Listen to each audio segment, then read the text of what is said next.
Do you need to see, like, I just want to, because that might, oh. All right.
Oh, there you go. There we go. We've got some audio here.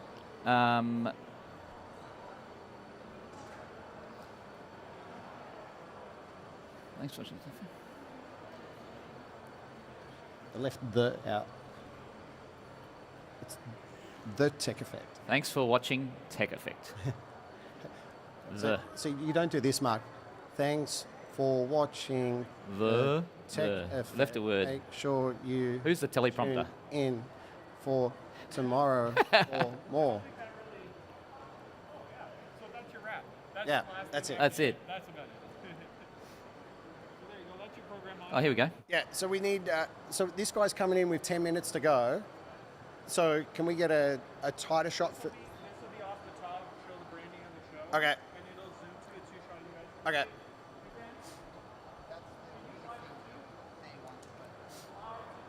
I'm going to take the microphone. Yeah, that'd be great.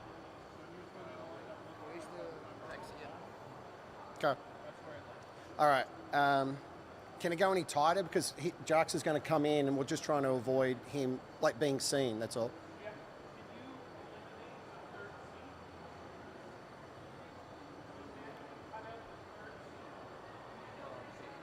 Thanks, mate. Yeah, nice. Perfect.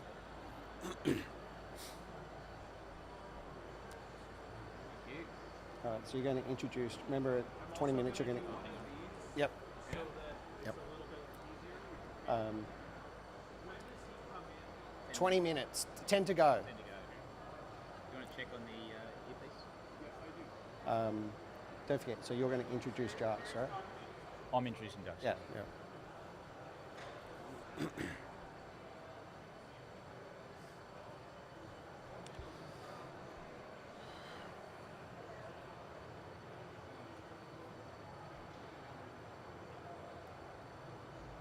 Am I supposed to hear something in my ear?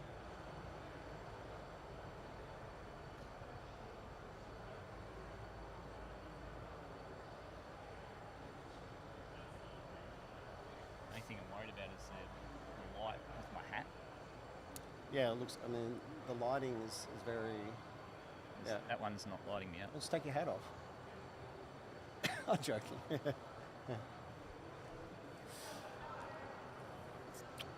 That'll do. Yeah.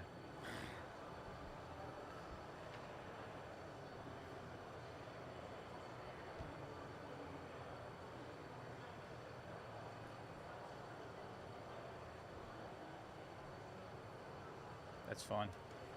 How do you go full screen? Oh, well.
Pete. It's all right. Live? Counting down. Oh, tell me. 6, 5,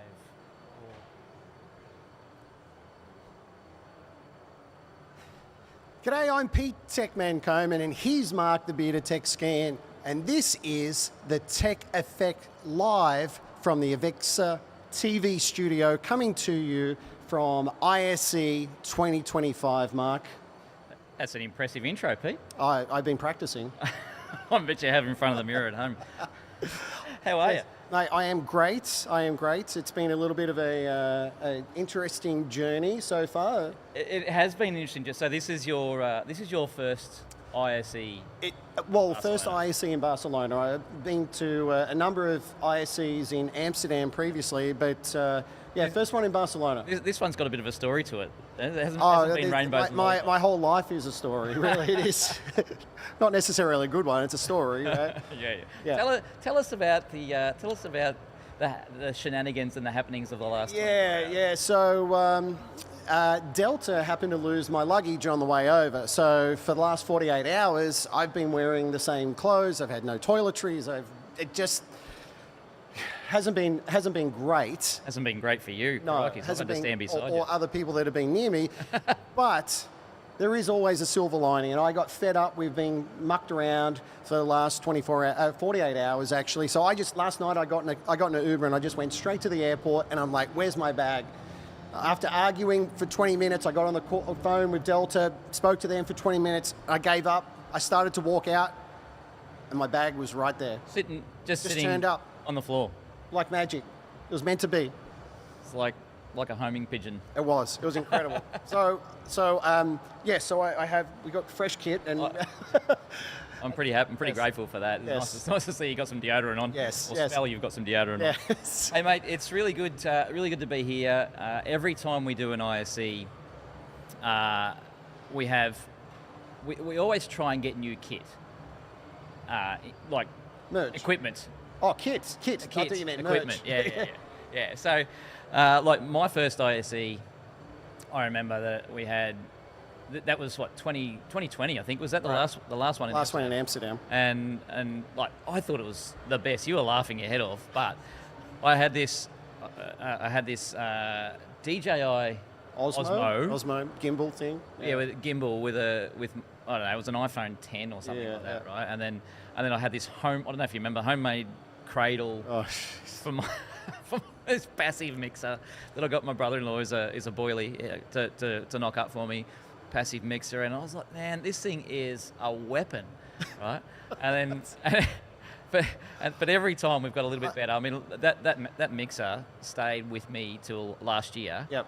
Until it gave up the ghost mid ISE, which was, great fun because we had all these videos that had lots of good video, but no audio on them. But this year, we have been, we've stepped it up. I'm still the only thing I'm running from 2020 is the same monopod, but this year we've got some really cool stuff. We've always tried to get a little bit better every we went. Bring up. This is not a show us your rig segment, but it's a kind of a show us your rig segment. Kind of. Yeah. No, this has been really good. This is the this is the Ronin RS4 gimbal, and this is just amazing. This has been really, really good. Yeah. Brand spanking new. Hot out of the bag, hot out of the luggage from the lost luggage. There we go. And we also got the little mixer there, the Zoom mixer on there. The Zoom mixer's the cool thing. That's changed the game a lot for us. Oh, absolutely. And then we've got the Sennheiser wireless microphones as well. So I think we've pretty much nearly got a pretty good cracked the code. Pretty good setup there now. For now, anyway. Yep. Like that's a game that continuously changes. Always. Yeah. The other thing that you've bought is the drone. Oh yeah. So the DJI Neo drone. So yesterday we got some really, we're having a bit of fun out the front of the show here, and we've got some really good shots. And then this morning for the countdown, took it out again and flew it around a little bit, and And for those that want to know, a drone will follow you through a door. That's right. Well, we posted a video this morning, and we had a little bit of fun out the front yesterday, and we the DJI Neo actually has this follow me mode. Yep. And we set it up and we walk through the doors of Hall 1 there, or the main Yep. sort of entrance, Yep. and followed us all the way in. So it was pretty cool. Almost like we had someone behind us doing it, driving Exactly. it. It's actually good. They've actually got some really good kit, DJI, haven't they? Like Yeah. they have actually changed that sort of content creators world. Absolutely. Yeah. Yep. So, we did get a lot of good content. We did. We yesterday. So obviously, I don't know why they let us on the floor for day 0 bump-in day, but we managed to sneak in and catch some good content. It's always interesting to see how this show comes together. Not a lot of people see all the finished product, all these beautiful stands everywhere, but I can tell you, it didn't look like this 24 hours ago. No, they pull together a lot of stuff happens in the space of 12 hours. Yeah, there's a lot of people. And even not a lot on of this sleep. stand, remember we were here last night on this stand, and there was some technical problems, nothing to do with any of the manufacturers or Power. AVIXA themselves, but more with the power supply, and that set them back some time. Yeah, I was thinking, and we were on a stand even just earlier today about a stand that had having technical problems, and look, I just think the cool thing about going through on day 0 and having a wander in is you actually get to see a lot of people with go old very fast, like they getting grey very fast. It's an interesting dynamic because some of the stands were like completely finished, and others looked like they just started. Yeah. So- Yeah, anything with a fair bit of stuff on it had Absolutely. There's people pulling their hair out, trying to get stuff working and different things. But I think it's really good. Like, tech doesn't always work. It doesn't. No, it's true. Often But- it doesn't work, and then it does. And sometimes we can explain it, But and sometimes we can't. we are here day 1. Like the crowds have been amazing. I think how many people are they expecting at the show? So last I heard, there was 75,000 people that they were over 75,000. So Right. obviously they don't know until Final numbers. are numbers through. till 3 o'clock or 4 o'clock on Friday. Yeah. But look, I think that's based on registrations and Sure. different things like that. And what, over 1,500 exhibitors, I believe. 1,500 exhibitors. That's a lot of exhibitors. Yeah. Now I think last year there was just over 1,000 or 1,100. Really? So, like, that's how much it's grown in a Big year. step up, yeah. And what that's meant is obviously they need more space already. Yeah. ISE moved here because it grew out of Amsterdam. That's right. I remember they had like this tent out the front, like in the car park. Yeah. Because they ran out of space. Over Freezing cold. Yeah. Yeah. But it's across, 8 halls? Here? Across 8 halls, Yeah. and now in AVIXA TV, we're in 8.1, which is Hall 8, like yeah. upstairs, Hall 8 upstairs. And, they opened this up. But, like, this is nearly full. Yeah. There's not much left. And this is really cool, this one, because there's a big esports arena, essentially, over over here behind So us. and drone also a section? drone section Yeah. on the far corner, I Over believe there, it is. So it's really cool to see how fast this is growing. Agree. And also, I believe I heard that there's a Hall 0 being built. I as we saw some speak. construction Yeah, out there. so I think that's 2027. ISE is expecting to Huge. be in Hall 0. So that's huge. that's a lot of growth. That's a lot of growth. Absolutely. And look, there's always a lot of great tech here at ISE. What have you seen so far? What's some cool stuff? Admittedly, we've only had 4 hours. 4 or 5 hours to walk around and see, Yeah. so we haven't been able to see the whole show. But so far, day 1, what have you seen? Oh, look, I think the biggest one there's also been a lot of hype around is Turtle AV. Turtle AV, yeah. Yeah, so this is Eamon and Pavel, Yep. the Bird Dog guys. Yeah. Blonde Robot. Ex-Bird Dog. Yeah. Ex Blonde Robot, then Bird Dog. Right.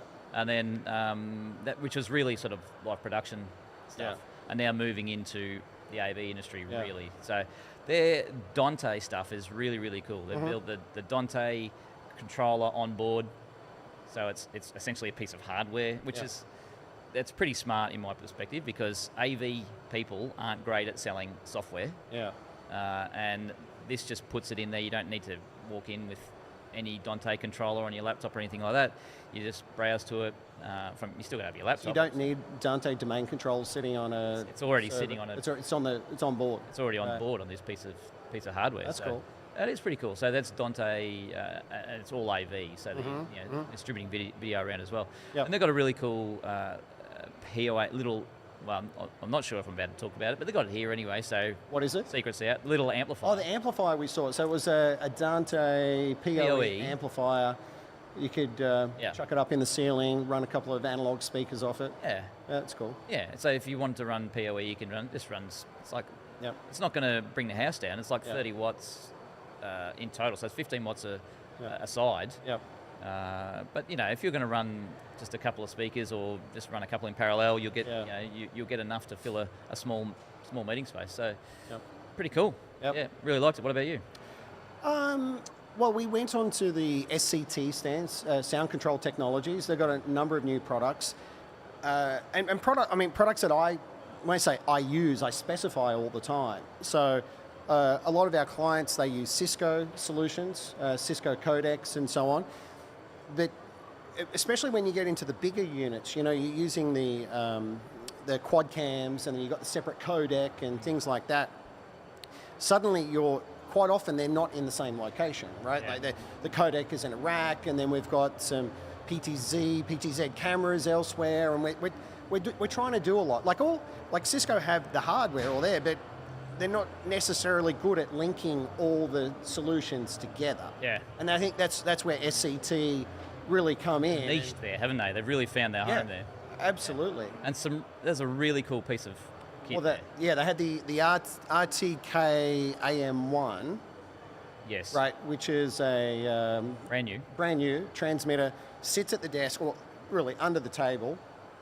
Allows 3 native Cisco microphone inputs on it. It also has 3 HDMI inputs on it. Also has USB-C on it. It's also supplying 60 watts of power.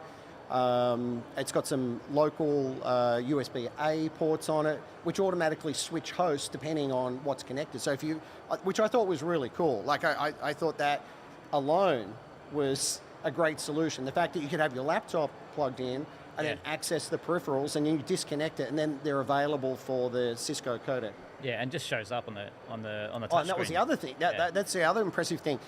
Whatever devices are physically connected to those ports on the RTK, you have the Cisco touch panel plugged directly into the RTK, and then that shows up natively. There's no programming, nothing. No programming. Those input source selections are available on the touch panels.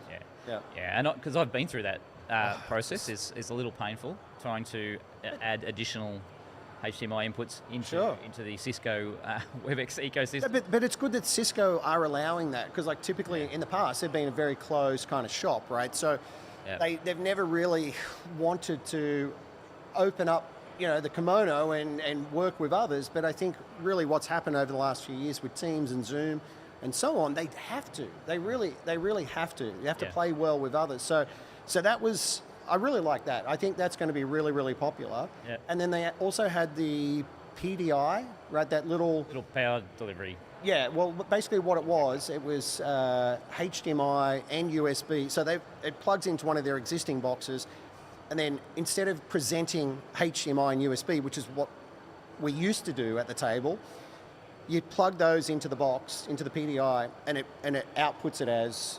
USB-C. So then you have one connection. You also got power over that as well. So you're only presenting a USB-C at the table, even though underneath, right, it's plenty going on. Yeah. Well, you're not. Well, the point is you're not having to rip out the existing equipment. They've got a box that basically gives you an upgrade for relatively small costs. Yeah. Yeah. Cool. And the other, the stand to the mount. Oh, the little plastic. Yeah. Wall mounts? Wall mount. Yeah, that they made. Yeah, it's like... Was it 15,000 of them for 15,000 for a particular social media organisation? Yeah, huge.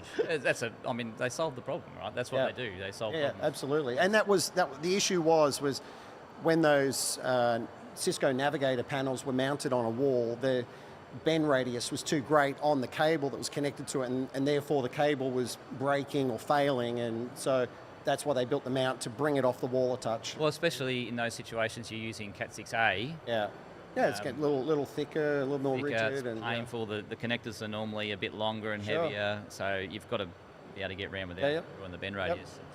Is that a thing, bend radius in the US? Like, is it really heavily managed and monitored? Well, it is on the comm side of things. I think obviously not everyone abides by it, you know, but that causes problems, right? Yeah, sure. Yeah. So a couple of things you want to go and have a look at the next couple of days. You got your eye on something? Well, we walked past the Barco stand, right, and that looked quite interesting. So the Barco escape room. has the escape room.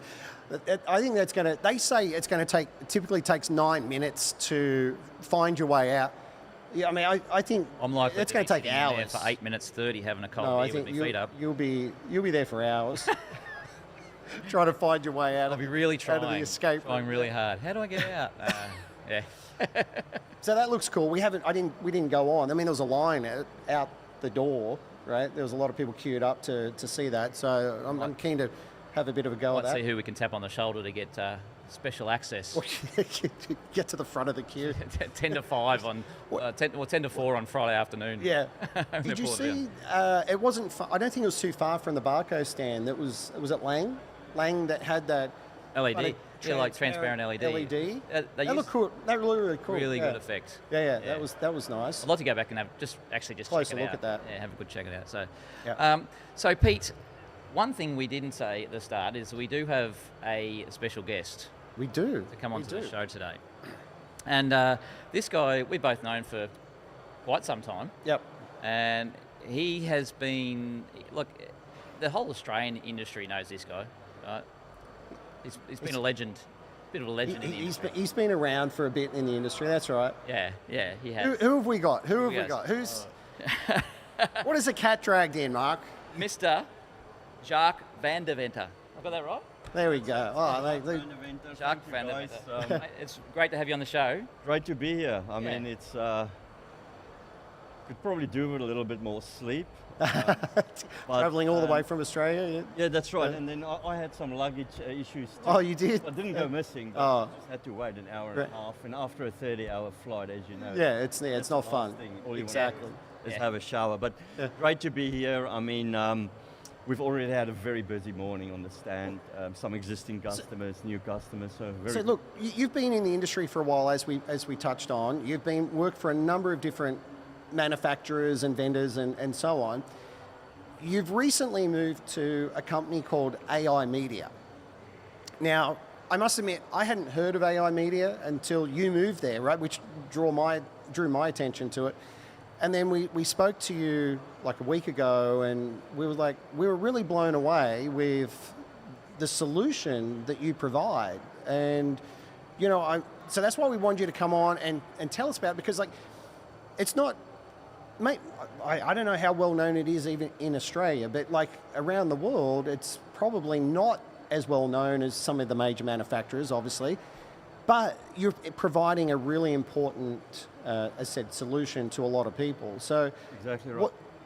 Tell us a bit more about the product. Tell us exactly what AI Media does. Yeah. So you mentioned being in the game for a long time, right? Yeah. So I started 27 years ago when we saw a very big change from CRT to flat panel. Yeah. I was fortunate enough to be part of that. Now that I look at AI Media, I feel we're at that sort of level of change happening again. It's like an evolution. Complete evolution. Yeah. So AI Media has been delivering live captions and translation services for over 20 years. Mm-hmm. Australian business, listed on the Australian Stock Exchange. The legacy way of how we've been doing translation and captions live is via our iCap network. Right. Which connects all our virtual and hardware encoders to the cloud. Right. And then we've had a human in the loop doing the translation. And now...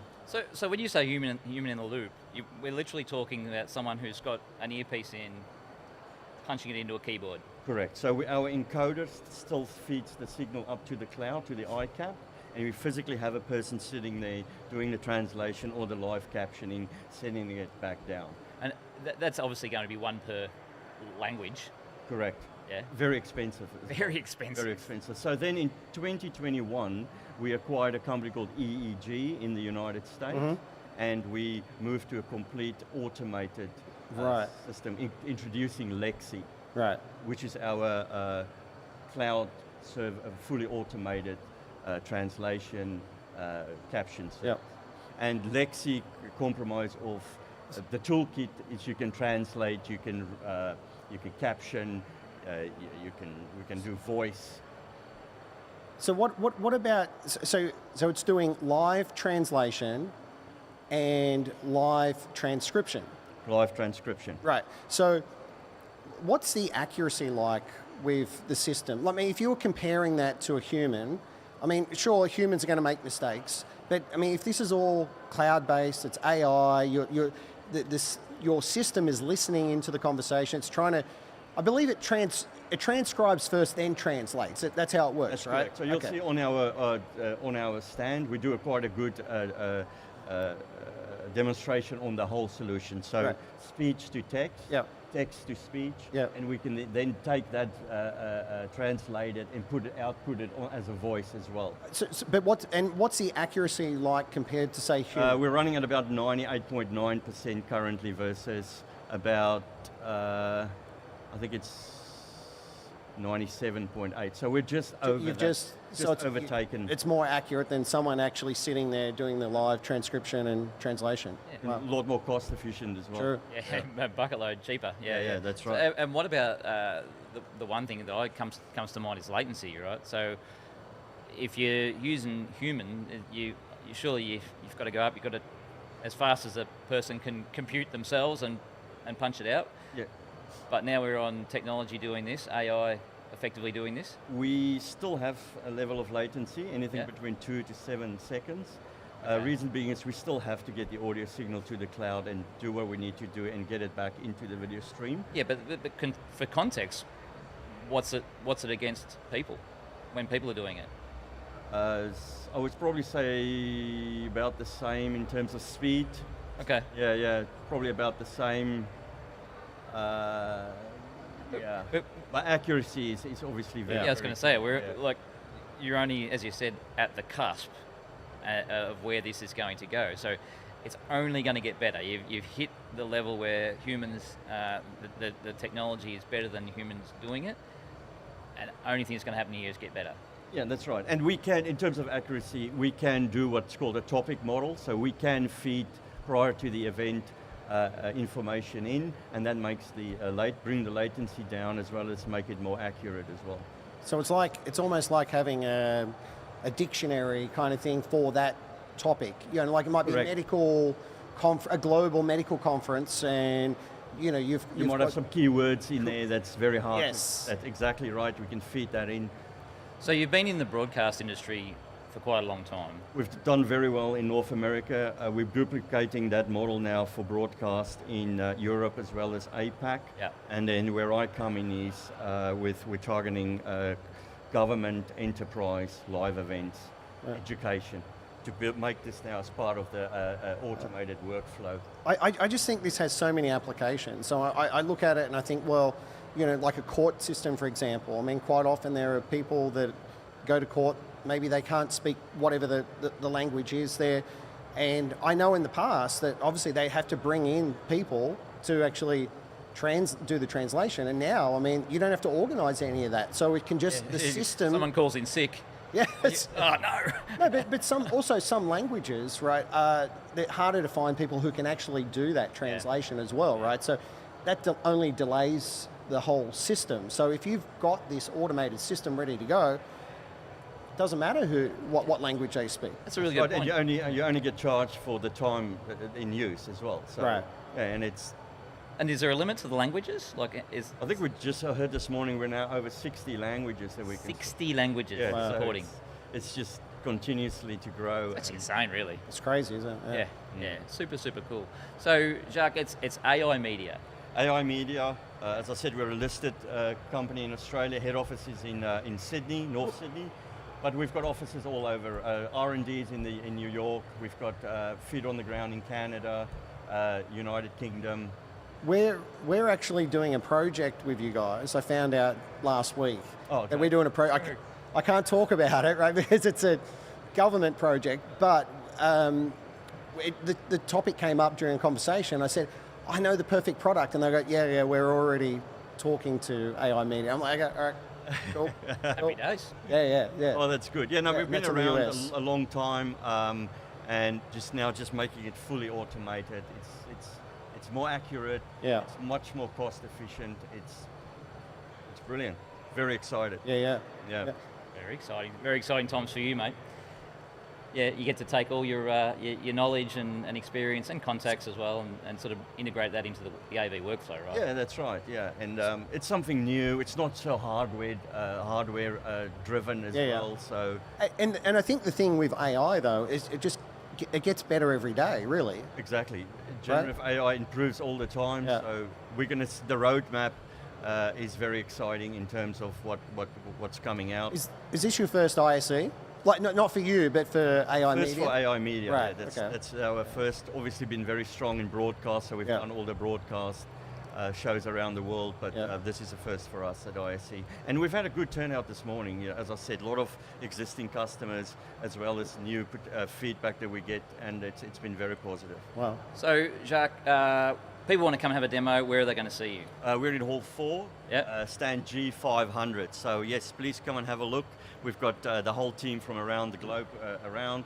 We've got a very good demonstration system, and please come and see us. So you're going to do live demos and... Yeah, we've got the live demo. We actually take a live audio feed, we caption it, we then translate it, and then we can feed it to any handheld device in the different language. We'll show you. You can select what language you want on your handheld device, and then we output that same in a different voice language as well.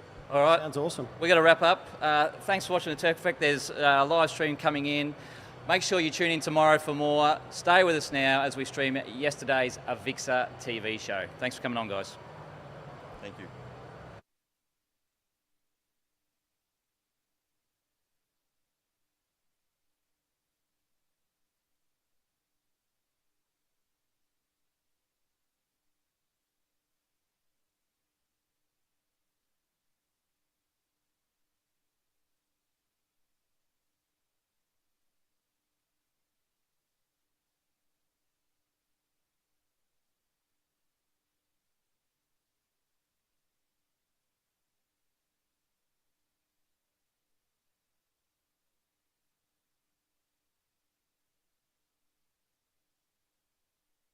Yeah, I got bright and early this morning. I am so ready to get the show started this year.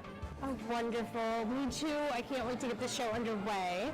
I know last year we had Ben Thomas as our third co-host at InfoCon, and I'm just wondering who could we possibly get to be our third co-host this year at ISE? Don't worry about it, it's all sorted. I have found the perfect person. Okay.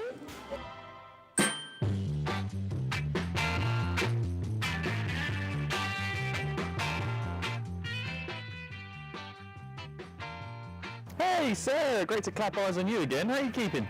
Yeah, right. My flight was delayed, and then the staff were faffing about. I spent ages in the queue, and by the time I got on the flight, yeah, I was knackered. Yeah. I mean, to be fair, that would have thrown a bit of a spanner in the works, although, you know, I would have been pretty cheesed off as well if they'd been doing that to me. But, you know, they use quite over spilt milk. How's things anyway? Yeah, I mean, to be honest, by the time I got up there, I had a bite to eat, and I had a bit of a kip. So it was all right. How about you? Everything hunky-dory? Huh? Anyways, welcome to AVIXA TV live at ISE 2025.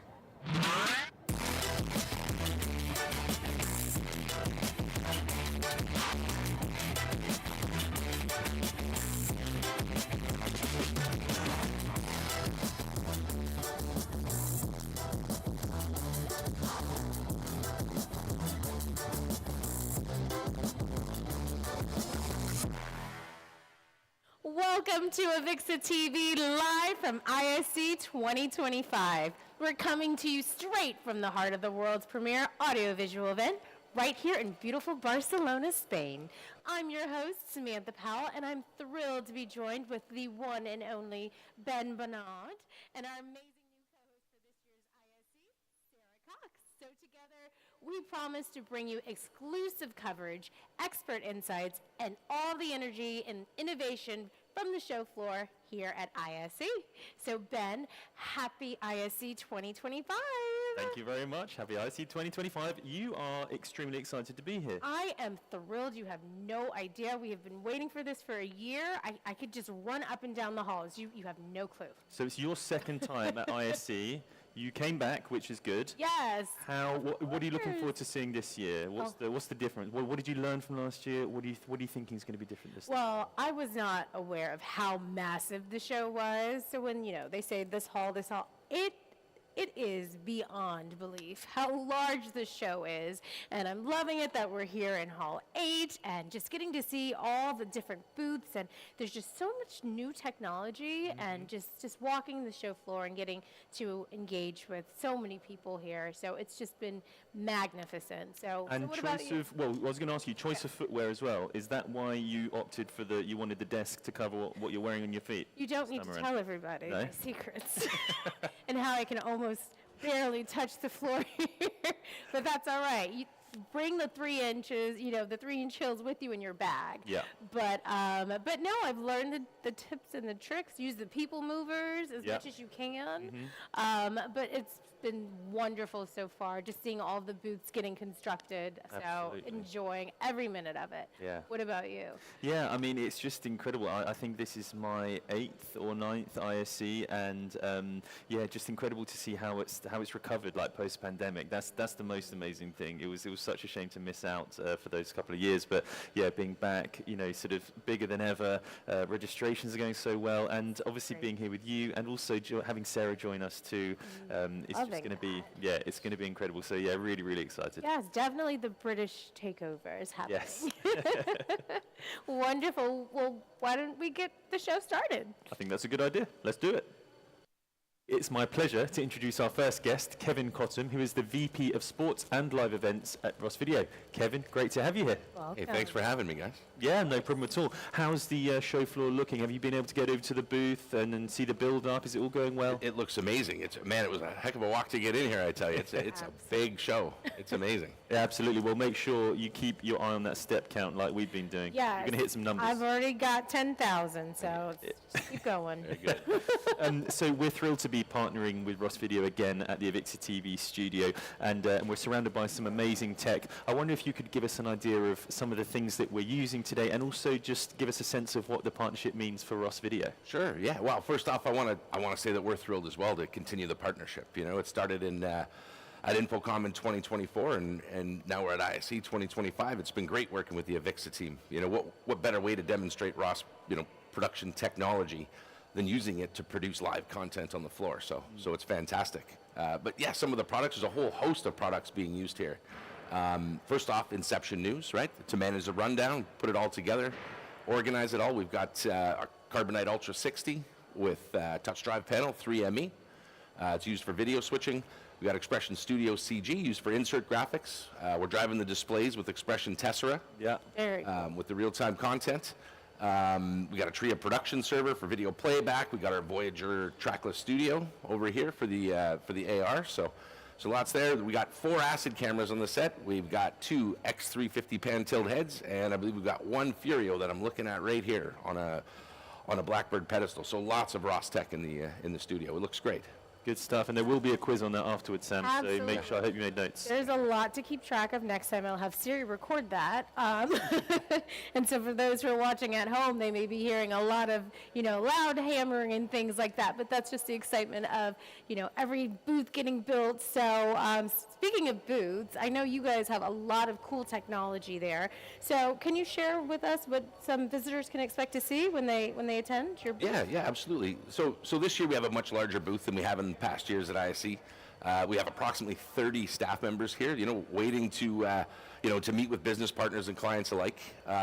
One solution we'll be demonstrating is Quorum. And Quorum is an automated, mark-based system that simplifies meeting production. With a user-friendly web interface that empowers anyone to easily generate engaging professional-grade content. It's used in boardrooms, legislatures, and any type of meeting environment. It's extremely flexible, scalable, and very simple to use.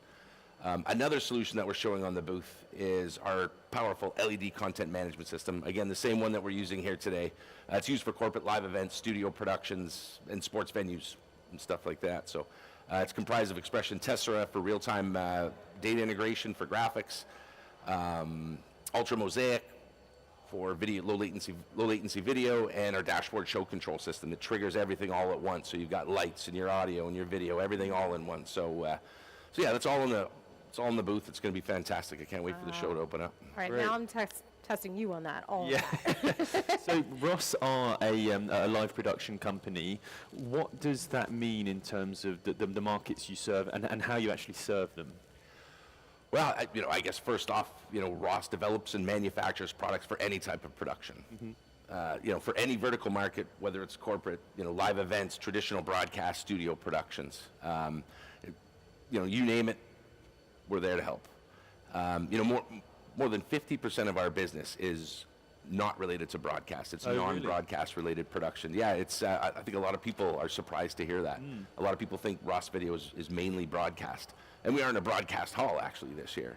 But yeah, it's mostly a good percentage of it is non-broadcast clients, and really what we're looking to do is just help produce compelling content to engage audiences on a global scale. And you guys are doing a fantastic job of that. And I know that corporate and studio production is a particular area of expertise for Ross Video. So what are you seeing in that space? What's coming up? Well, that space, the corporate and the studio production is always evolving, right? I think what's driving it is enhancements to technology and changing audience expectations. Companies want high-end productions with compelling content for their audience. They want to keep getting better. These days, with the cost of LED continuing to decrease, we're seeing a lot more LED that's built into the studio sets. Having flexibility, having a flexible, feature-rich content management system is key to bringing this LED to life. So being able to, integrate data, multiple layers, switching on the fly, that type of thing, to help, tell that story and engage viewers. I think one thing I want to point out is that a lot of times when people are acquiring LED, they don't really take the time to look at what's driving the LED, what graphics are being put into it, because the overall price tag is really about the LED and the hardware. That's the big number. Yeah. It's typically about 4 to 8% for a content management system to drive LED, 4 to 8% of the overall price. So really taking the time and looking at those systems and trying to make sure that you've got the product and you can show that LED product off with great content is something we really look. Absolutely. So something, similar thing to sort of maybe having a Ferrari but not having a driving license. You got it. Yeah. Right? Yeah. Exactly. Would it be fair to compare Ross products to a Ferrari? Sure, I'll do that. We'll go there. So for the uninitiated, there's a rather important sports events happening this weekend, the Super Bowl, of course. What's Ross's involvement there? Because I heard that maybe we're using some of the same technology you're going to be using there. Absolutely, yeah. We're very proud. This is Super Bowl 59 coming up this weekend. We've got the Eagles v Chiefs. I almost said it. Yeah. We're they're at Caesars Superdome in New Orleans, and yeah, they're using the same technology. So what we're doing, we've got a team of people there. They're programming all the LED for the in-game venue production. We've done it for 9 seasons in a row, or 9 years in a row. And we're very proud to be working with the NFL and Van Wagner. It's fantastic. But yeah, the same technology that we're using behind us on a much larger scale, obviously.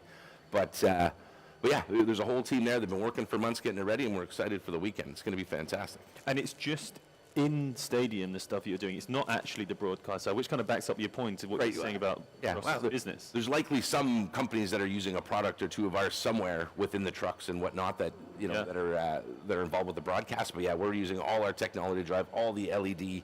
All the live low latency video into the bowl for that game day production. Well, Incredible. who knew that AVIXA TV was on the NFL's level?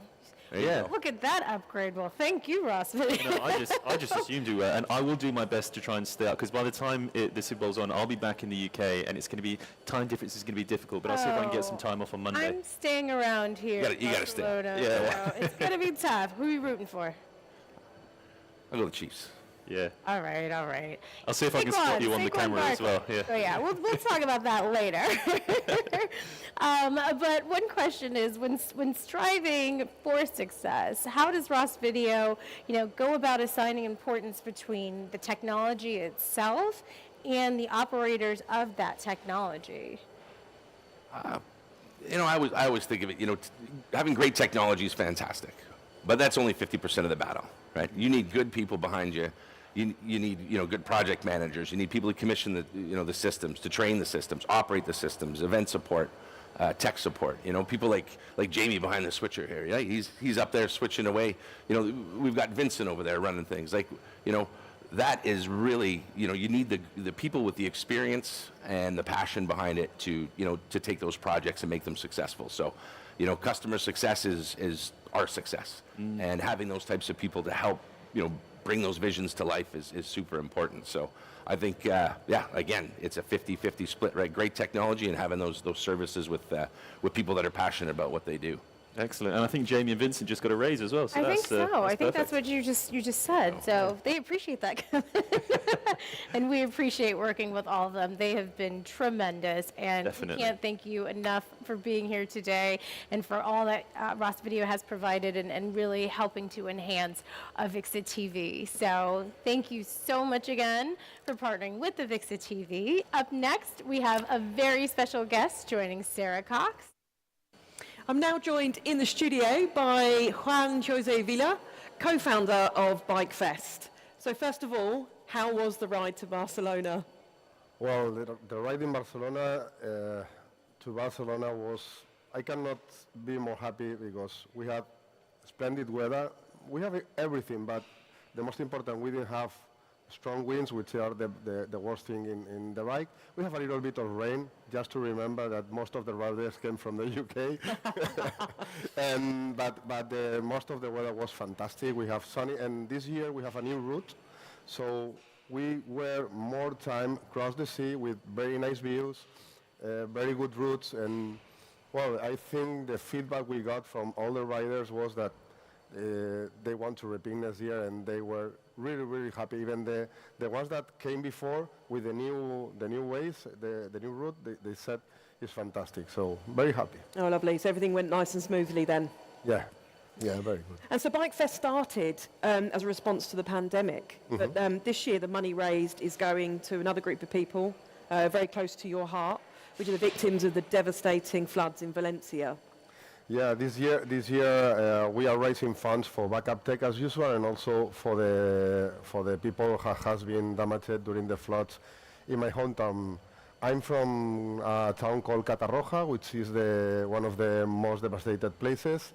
And my mother's family is from Benetússer, which is another part. I grew there. All my friends are there, so I have very strong feelings about this. And all what I know now has been destroyed, and we are trying to do as much as we can to help all these people. So how is the AV community supporting the efforts? Well, when this started, when the tragedy happened, I thought what we can do to raise awareness, because I was new in, and we can say today that it's true that the news will soon silence us, no? So I thought that I need to do something to raise awareness, and the community where I have more visibility is my community, AV community, no? So I found a project with a couple of mates called AV for Valencia, which is trying to engage the AV community with our tragedy. And we are raising funds, we are trying to get equipment to help schools to rebuild the schools, all what we can do from our hands to help our hometown and all the towns around become normal again. So if you're like me and you can't ride the 300 kilometers on a bike, how else can you get involved in supporting this? Okay, we set up a website called av4valencia.org, and you can go and donate or participate as a company with equipment. You can tell us how you can participate. But if you are a cycling fan, we have a new way also to help. This year I bring to ISE 3 cycling jackets. Well, I have 40 totally here, and 3 models that you can choose the model you like. I don't have all the sizes because the history behind of these cycling jackets, they belong to the organizer of Vuelta Ciclista a la Comunidad Valenciana. And this, his warehouse was also devastated, and 40 cycling jackets saved from the tragedy. Oh, wow. So what he did is gave to me and said, Juan, use this to raise funds and help the people you are helping with the charity you are cooperating with, this Casa Caridad Valencia. So if you want during ISE to have this help, you can go to AV for Valencia, donate 80 euros, contact myself through LinkedIn or go to the booth 6x600 and show us that you have donated at least 80 euros, and then we can give you a maillot in the show. Oh, amazing. I might have to do that myself. Fantastic. Thank you so much for coming in and sharing the story. Thank you so much to you for giving us visibility. So we had a quick check-in with Mike Blackman where he discussed everything that he's looking forward to this year at ISE. Thanks, Sarah. I'm here with Mike Blackman. He's the Managing Director of ISE. We're going to talk a little bit about what to look forward to at this year's version of Integrated Systems Europe. Mike, how are you doing? I'm doing great, thank you. Sitting there, sunshine, Barcelona, warm weather, well, warmer. Well, I'm coming from the East Coast where we just had a polar vortex. Do I need to test? This is much better than what I'm used to. We got that do you in want Munich as to well. try to do a quick run through? Yep. Yes, we'll take Barcelona weather. I hear you. Yes.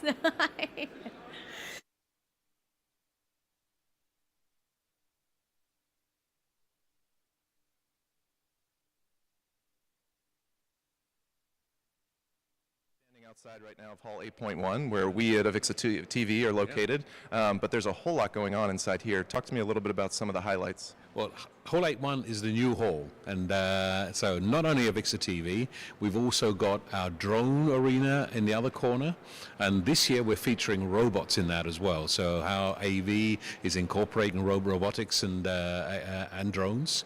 We've got our esports arena, which we've been thinking about for the last 4 or 5 years. How do we address esports at ISE? And we've got a good partner, and we've got a really good, fantastic theatre built here. We're now in every single hall of Fira Gran Via. We haven't filled Hall 8.1 completely, but almost. So the show has really expanded.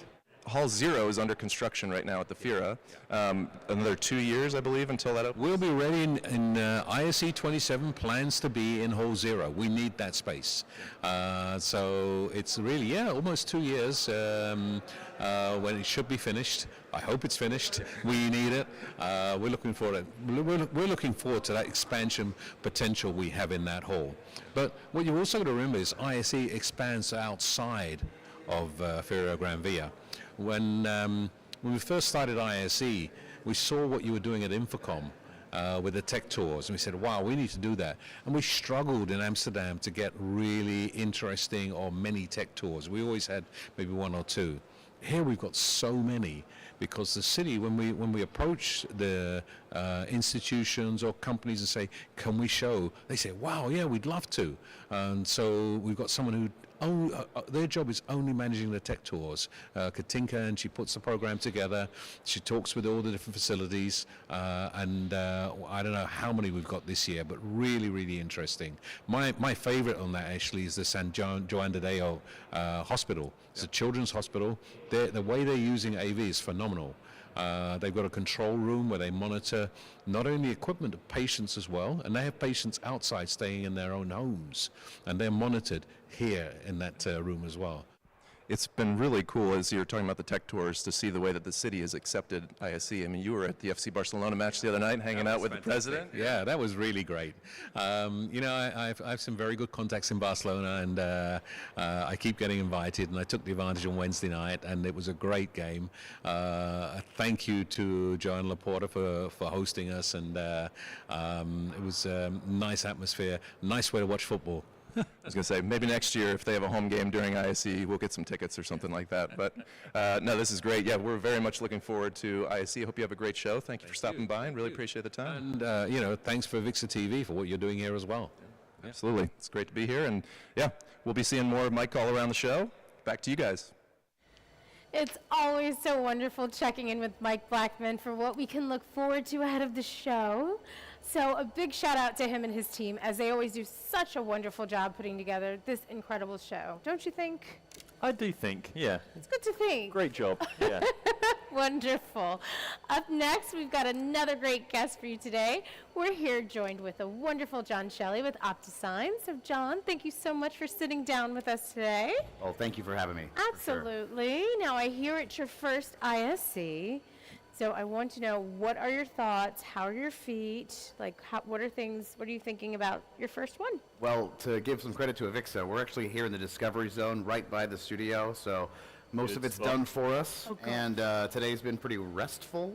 Sorry, guys, I'm bragging a little bit. Seeing the beautiful city. Yeah. If only they knew what's going on in the background. Well, I'm glad you could rest. Yeah. Maybe we catch up with John on the last day. we need to See how he feels then. It'll be different, I'm sure. Absolutely. It's a big hall. Yeah. Yeah, there's definitely a lot to see here. So tell us a little bit about OptiSigns. Thanks. Yeah, well, you could describe OptiSigns as a leader upcoming in the digital signage software solutions space by almost any measure. And we're really excited to be here at ISE participating, showing the software and hardware verticals that we're delivering into and making things happen and how that changes businesses and organizations that maybe don't have a profit motive as well. We're in 150 countries, used by governments and others alike. Absolutely. Well, this is definitely the show to be at. So, can you tell our audience a little bit, how can advancements in technology transform the way that businesses connect with their audience through digital signage? Sure. The question is really, what are we trying to connect for? A business is hoping that these people come back and continue spending money, and the customer is hoping that they have a good product and a great experience. And so much of that expectation is transitioning to experiences these days. Digital signage sets the stage. It's the context of the space, and can really deliver everything for both groups of people, getting the right messaging to the customer so that they do what the business wants, and also serving the customer's needs and wants at the same time. Definitely. I'm really interested to know what you think in terms of how personalized content and what impact that has on audience engagement versus just your kind of generic stuff that you push out. I've been quoted saying this before, I guess, but there's not much difference between no screen or a blank screen than one that has the wrong content. Yeah. So personalization really is everything. Mm-hmm. You have to these days, and we expect it. The average person is on an iPhone or other device, getting fed an algorithmic experience for them. So we need to be transitioning to that in the IRL space, and we have the opportunity to do that now. So by living up to that expectation, we actually get to serve all parties.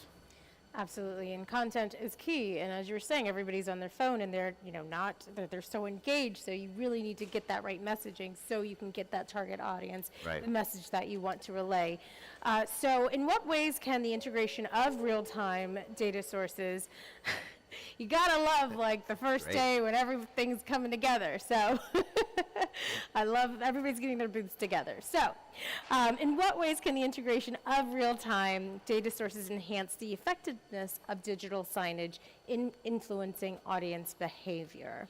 Right. Well, the opportunities are endless these days, where we have AI on the edge making split-second decisions for what content to show based on the demographics of who's looking at a screen, that can be presented with the right pieces of content to make that transition in real time and guide that customer journey.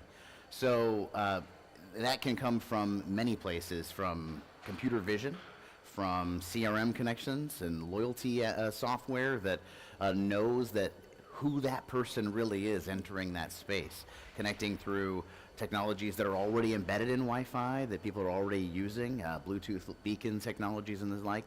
And by putting them together, we get the opportunity to act on that in real time and actually deliver for the customer. That's fantastic. I know that OptiSign, you're using a lot of this personalized content. How do you balance or at least approach the idea of making sure customer privacy is maintained while still maintaining the effectiveness of that data-driven personalization? Well, that's really the key part of how we do things and how everybody should be implementing them.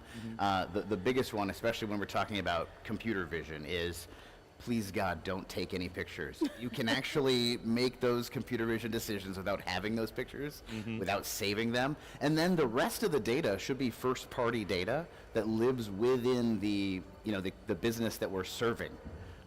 So they already have this data. It's already agreed to by those people. So making sure that our connections are secure should be basically enough. The customers want these businesses to have their data. They want to continue to be customers of them.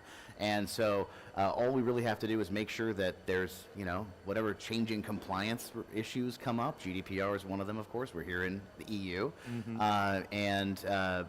That's a changing landscape, certainly, but the technology is nowadays generally a little bit focused, and people have adjusted their development plans to make sure that privacy and security is part and parcel.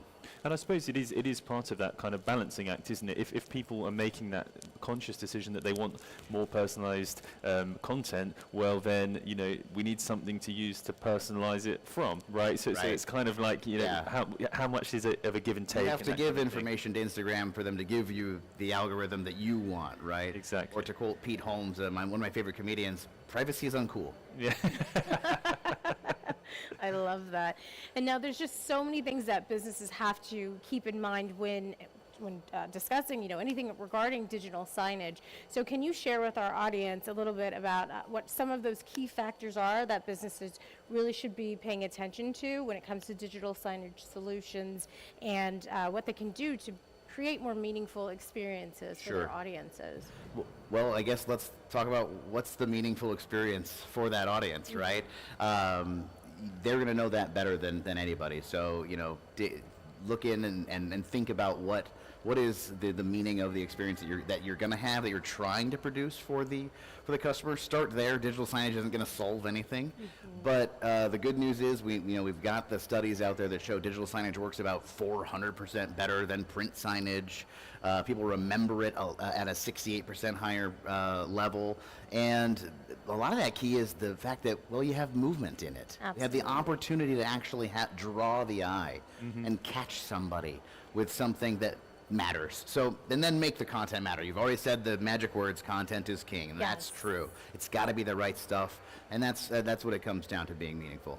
Definitely. Excellent. Well, thank you so much indeed for joining us today, for sharing your wealth of knowledge and experience, and we wish OptiSign all the best for their first time at ISE. Yes. Where's the booth? What's the booth number? We're at booth 8E530. Excellent. Okay. So if anyone wants to check out OptiSign while they're here, that's where it is. We wish you and your feet the best of luck for this week. Maybe we should do a little spot at the end of the show and just kind of catch up. Absolutely, yes. Enjoy ISE. Yeah, make sure you survived, yeah. But thank you very much indeed for joining us. Looking ahead to the first official day of ISE, tomorrow's show is packed with even more exciting content and exclusive interviews you won't want to miss. So if you're joining us in Barcelona, we hope you have an amazing time on day one of the show tomorrow. But for now, on behalf of my wonderful co-hosts, Sam and Sarah, and from me, we'll see you on the next one. Goodbye. Bye, everyone.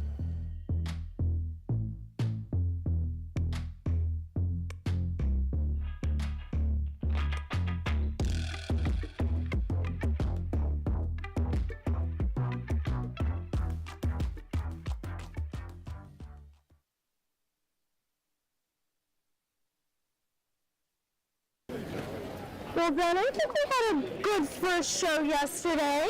Yeah, I think we absolutely nailed it. Great guests, great technology. The AVIXA TV studio was looking amazing as well. They do such a great job of our whole entire set, and I love all of our guests and the technology. Well then, since we do have some extra time before our next filming, what do you say we check out the city a little? Oh, that sounds like a great idea. Let's do it. Let's do it.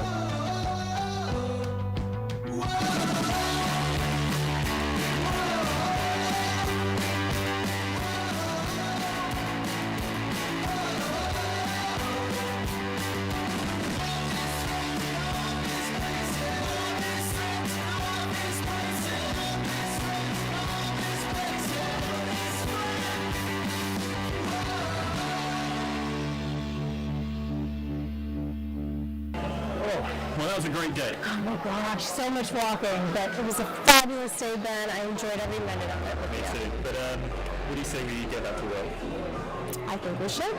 Cheers. Cheers.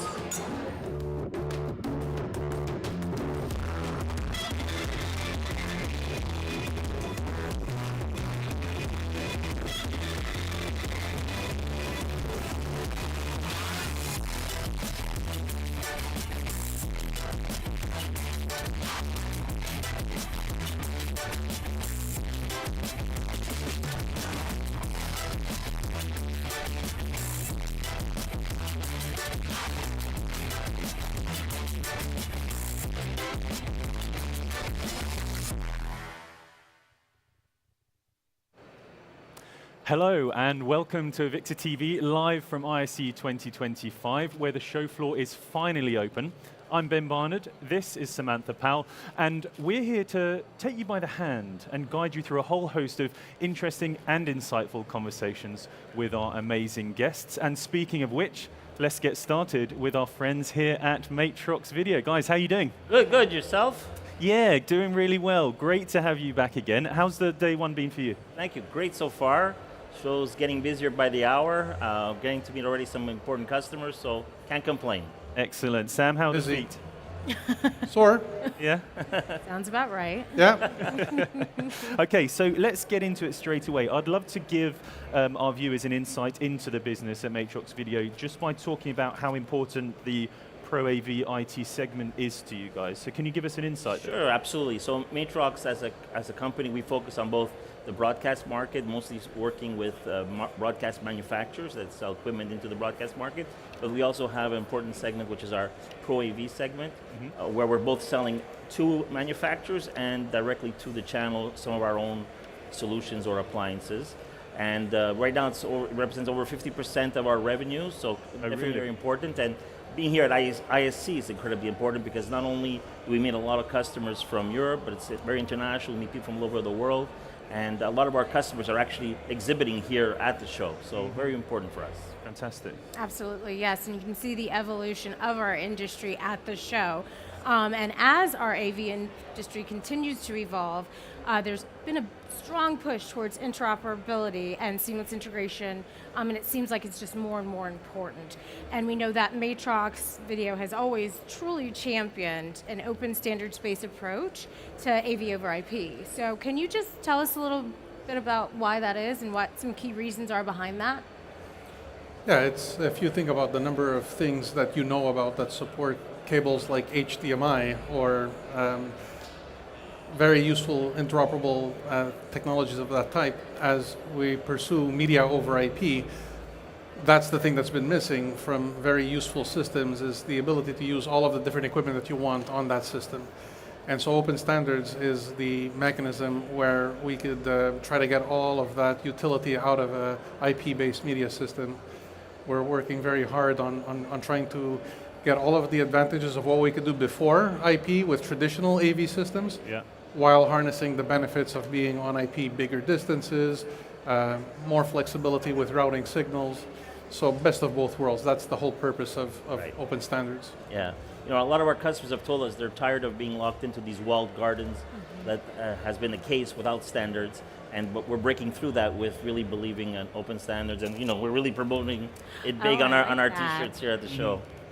Yeah, and flexibility, as you say, is the name of the game, especially when we have such things as the global pandemic. Who could have seen that coming? And when all the supply chain issues and stuff like that came around, that was the flexibility was what people really needed. And now we're facing another problem with these tariffs, right? That's also going to cause people to start saying, oh my God, where else can I get my technology? So when something is open, customers have that ability to move Of course, we'd like them always to stay with Matrox, and how we do that by is continue to innovate and providing our solutions that are very easy to use and flexible, so people obviously will try to always get Matrox-based solutions, but we don't want to worry about protocols and standards. We worry about making it easy for customers to use our product. Yes. Absolutely.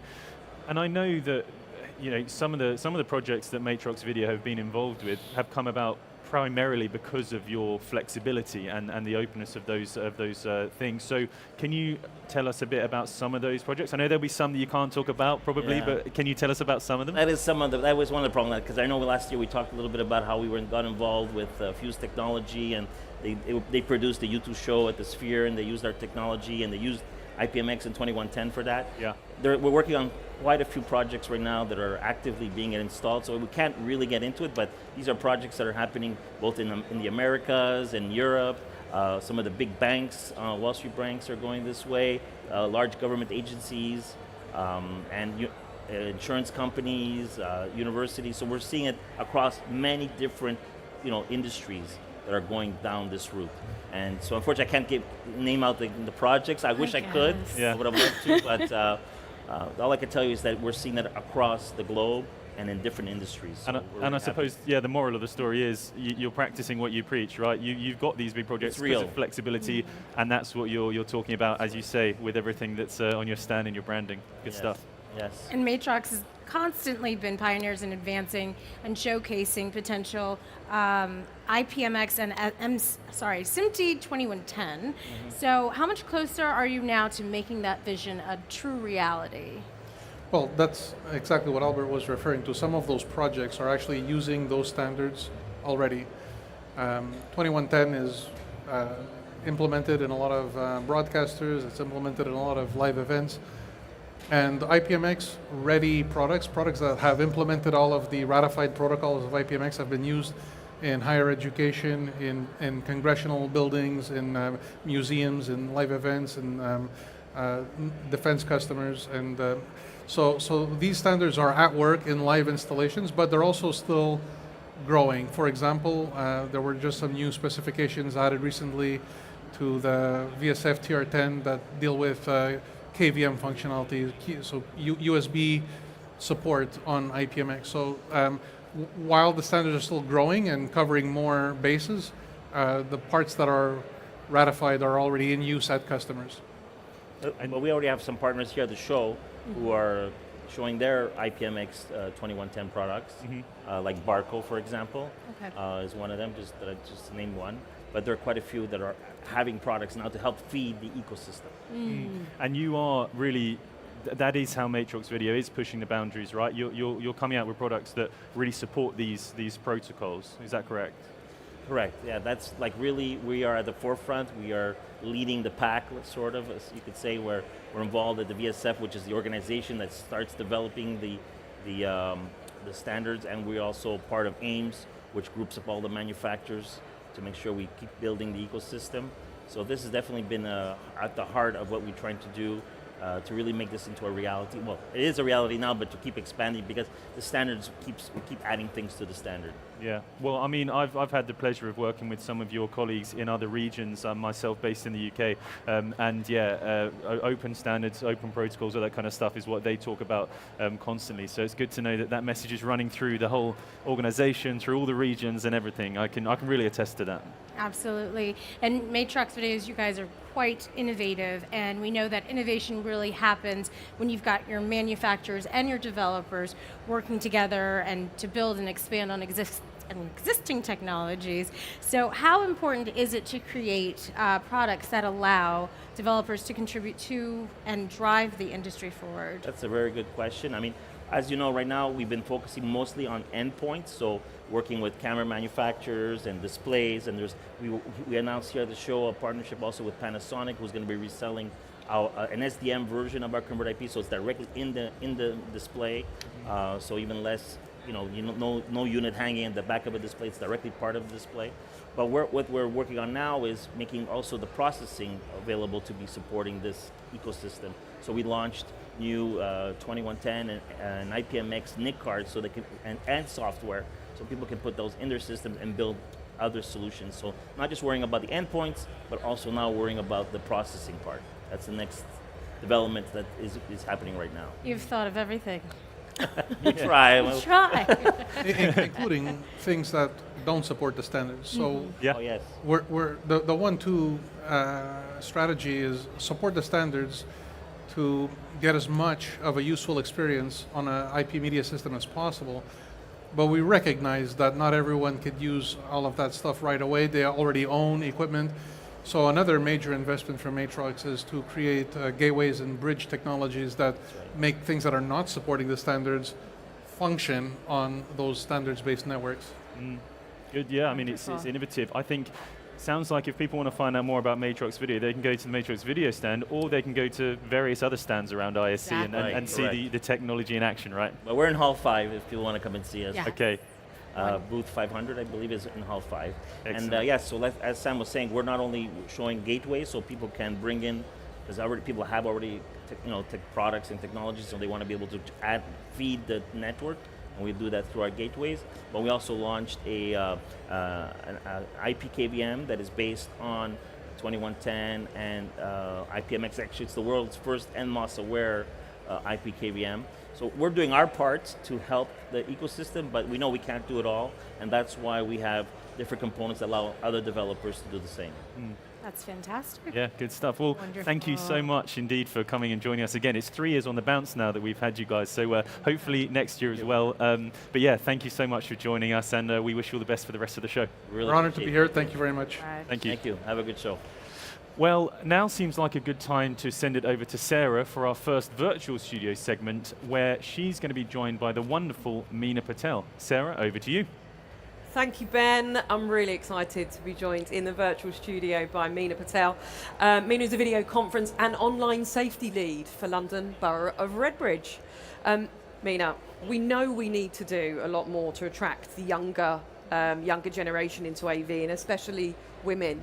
Now, you've got a case study there of some work you've done with Bose Professional. Do you want to tell us a little bit about that? Yes, so I work with primary and secondary schools in North East London, and one of the secondary schools, a grammar school for girls, and we use video conferencing with them all the time, and we connect to with the Great Barrier Reef to meet marine biologists, with the National Space Centre. We do global debates with peers around the world with other schools. And I went in, and they were having a careers day, or it was they were about to have one. And one of the teachers said to me, Meena, we need more women that the girls can inspire to be, or that work even in the tech industry. Yeah. And the head of computing was there, Ahmad, and he said to me as well, we want to form partnerships with tech industries, and as schools, how do we get to do that? We can't. So, right, well, I work with the AV industry, and I'm part of the AV user group. And I meet lots of different AV companies, especially those who work in video conferencing. So I spoke to Bose. It just happened that I was having a conversation with them. I think they were presenting at one of the AV user group meetings. And Bose Professional, I spoke to JJ, and I said, JJ, have you got any engineers or female engineers? And he said, yes, we do.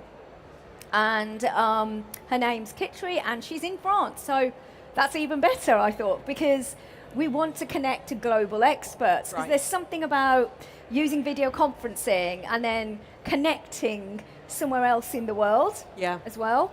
So I spoke to Bose Professional and their marketing manager, and then we said, well, maybe we need to do more than just Kitri coming in and speaking to them. Let's get some data and do a research and a questionnaire and find out what the attitudes of the girls and how they change before they meet Kitri and JJ and Andrew, the team at Bose, what they think before and what happens after they've met them.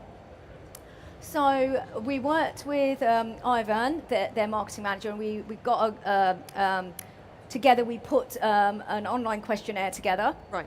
And I'm going to share some of the data in a little while. So basically, we had 3 groups of girls, so approximately 90 students from year 9 and year 10. So they would be aged roughly 14 to about 15 year old girls.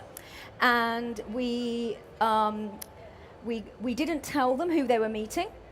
All they knew was that they were going to have a STEM day, because they were used to having science, technology, engineering and maths days where people come in and speak to them.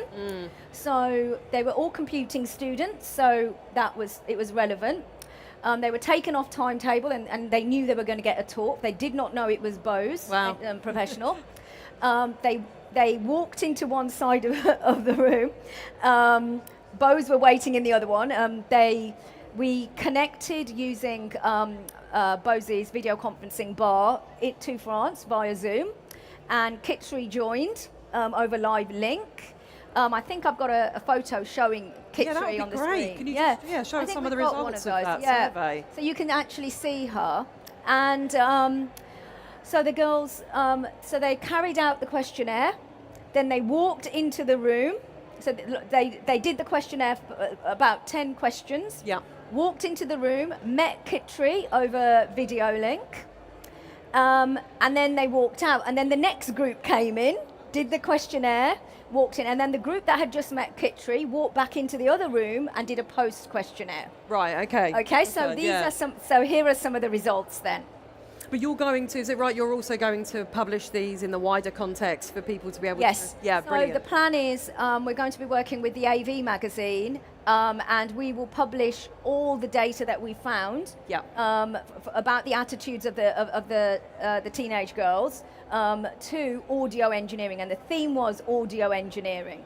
Fascinating. So we were, and so we first of all we asked the girls in the first part of the questionnaire, have you heard of Bose Professional? That was and they weren't expecting to meet Bose Professional, but and 53% hadn't heard of Bose. Okay. And obviously after 100% of them had heard of Bose. So there were lots of other questions. I'm just picking some of the key ones. Yeah, just give us another example before we wrap up. And then we asked them, and this was quite important, do you know what skills and qualifications and subjects you would need to study to work in audio engineering? Right. We'd ask them, do they know, are you interested in audio? There were other questions that came on before. I'm just skipping all of those, just going to this. But anyway, 60% did not know what was needed to do a career in audio engineering. Yeah. Okay. They just didn't know what they needed to study, where they needed to go. Yeah. Yeah. Then after the talk, almost 100% knew what they had to do. Well, Should they do that? I definitely cannot wait to see the rest of the survey results on this. It sounds like really amazing work. Yeah. I've just got one more little bit that I want to share. One last bit. The final bit, we asked them, would you consider a career in audio engineering? This was at the beginning. Yeah. Right? So by now they've worked out that the STEM talk is definitely to do with engineering and audio engineering. So this was at the pre. And 27% said no way. They wouldn't even consider a job in audio engineering. 42% said they didn't even know what it was. Yeah. I actually didn't know enough about it until I heard JJ, Andrew and Kitri talk about their careers, what they'd studied, what Bose does, and why audio engineering was so important to Bose Professional. Yeah. But anyway, then after in the post questionnaire after the talk, now we went up from 20% saying no to 55% now considering a career in audio engineering. Amazing. Brilliant, like real world impact there. Yeah. So I can't wait to see what the full survey results are there. Thank you so much for joining us, Mina, and sharing that. Right. It's been a really pleasure. Work. Thank you. So let's take a look then at how ClearOne is transforming IT operations and system upgrades.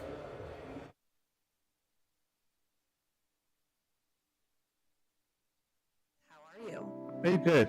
Thank you. As businesses increasingly embrace hybrid operations, the role of technology in facilitating seamless experience has never been more critical. How are cloud-based end-to-end ecosystems transforming the way IT managers and tech leaders manage operations, and what challenges do they face in adopting these solutions? Let's look at the big picture. The unified communication and audiovisual systems play a pivotal role in the modern workspace scenarios. And tech leaders and managers are looking for ways and solutions which is easy to manage, easy to deploy. That's how they are looking at audiovisual systems as well, how it can be deployed and managed centrally and creating more sustainable meeting spaces, because they have to comply to their corporate sustainability goals anyway. Sustainability is becoming a cornerstone of modern business strategies, especially when designing meeting spaces. How are solutions such as reducing devices and incorporating wireless microphones into ceilings helping organizations lower their carbon footprint and achieve sustainable goals? We as AV manufacturers sitting at the edge of the ecosystem have the responsibility to produce more sustainable, eco-friendly systems. So one of the good examples here I have is the ClearOne's Dialogue UVHF wireless microphone system. What we have done with this system is we've removed that rack-based wireless receivers and put all of that electronics into an all-in-one device like this, and putting the antennas into it and creating a redundant web of diversity and redundant system. Another great example is ClearOne's BMA360DX, an all-in-one innovative ceiling tile. What we've done with that device is having an all-in-one approach, having an integrated DSP processor, an amplifier, and a beamforming microphone array, even for larger scalable rooms. And that's from the hardware perspective, eliminating the need for rack space, external processors, external amplifiers. Now from the software side of things, it's plug and play. That means you don't even need to test the software to start conferencing. You connect the cables and you're conferencing. For consultants, delivering uncompromising quality is critical when recommending solutions to clients. How does ClearOne maintain professional-grade quality while offering convenient plug-and-play solutions? And why is this balance so important in today's competitive market? We all love this all-in-one designs, right? I mean, tech managers, they like it because it's easy to purchase, easy to install, manage. From a ClearOne standpoint, we've been known for professional audio and video quality, but what we thought about in the design of these products, such as the 360DX, we're able to do this all-in-one design and make it super easy for people to understand, purchase, deploy, and even manage from a centralized convergence AV cloud, and that makes the life super easy for our customers. What advice do you have for organizations and consultants considering system upgrades to ensure that they don't face expensive retrofitting or quality compromises down the line? We deal with AV consultants, system designers, integrators, and end customers as well. Now, consultants and system designers, they're looking for solutions which are interoperable and can also be integrated with other third-party systems to make sure everything works as per the expectation and deliver a pro-quality audiovisual system. From an audio perspective, our solutions are Dante and the AS67 compatible. And from the video side, we have solutions now with NDI, the RTSP, TMB type streams, which is interoperable with third-party systems and softwares. And also from the management side, our Convergence AV Cloud provides API integration. Let me say this, this is going to be our biggest ever ISE. In terms of the booth size, we are pretty much the same size as for the last year. But in terms of new products, we have almost 7 to 8 new products that are getting launched and will be displayed at ISE. And as I said earlier, some of it is redefining the industry, which we think is kind of a paradigm shift in the meeting space audio and how these products are creating or helping to create more sustainable meeting spaces that we feel you should not miss. Thank you, Carrie, for that fantastic interview. It was great to see how ClearOne is driving innovation with seamless, sustainable, and eco-friendly systems to transform the future of meeting spaces. Up next, we're joined by Dan and Mathieu from Barco, one of AVIXA TV's generous sponsors at ISE 2025. So a huge thank you guys for sitting down with us today. How are you doing? Our absolute pleasure. Aside from being tired, feeling great. Nobody gets tired at ISE. That's not a thing, sure. So let's start off by talking about this incredible screen that you've generously provided for our studio today. What are we looking at here? Yeah, so happy to be here, happy to sponsor these two LED walls we have here. This is our TruePix platform. We have a 4K TruePix 0.9 pixel pitch here, and then on the other side we have a 1.2, which is an HD resolution. Looking at this, I mean, this is an LED screen. A lot of people say it's perfect because it's seamless, but Dan and I walked up here in hall 8, so we crossed all the halls and we saw a lot of LED screens that do have seams. So not every seams is a thing still in LED world. So that's the first thing that we provide at Barco. That's our mechanical alignment.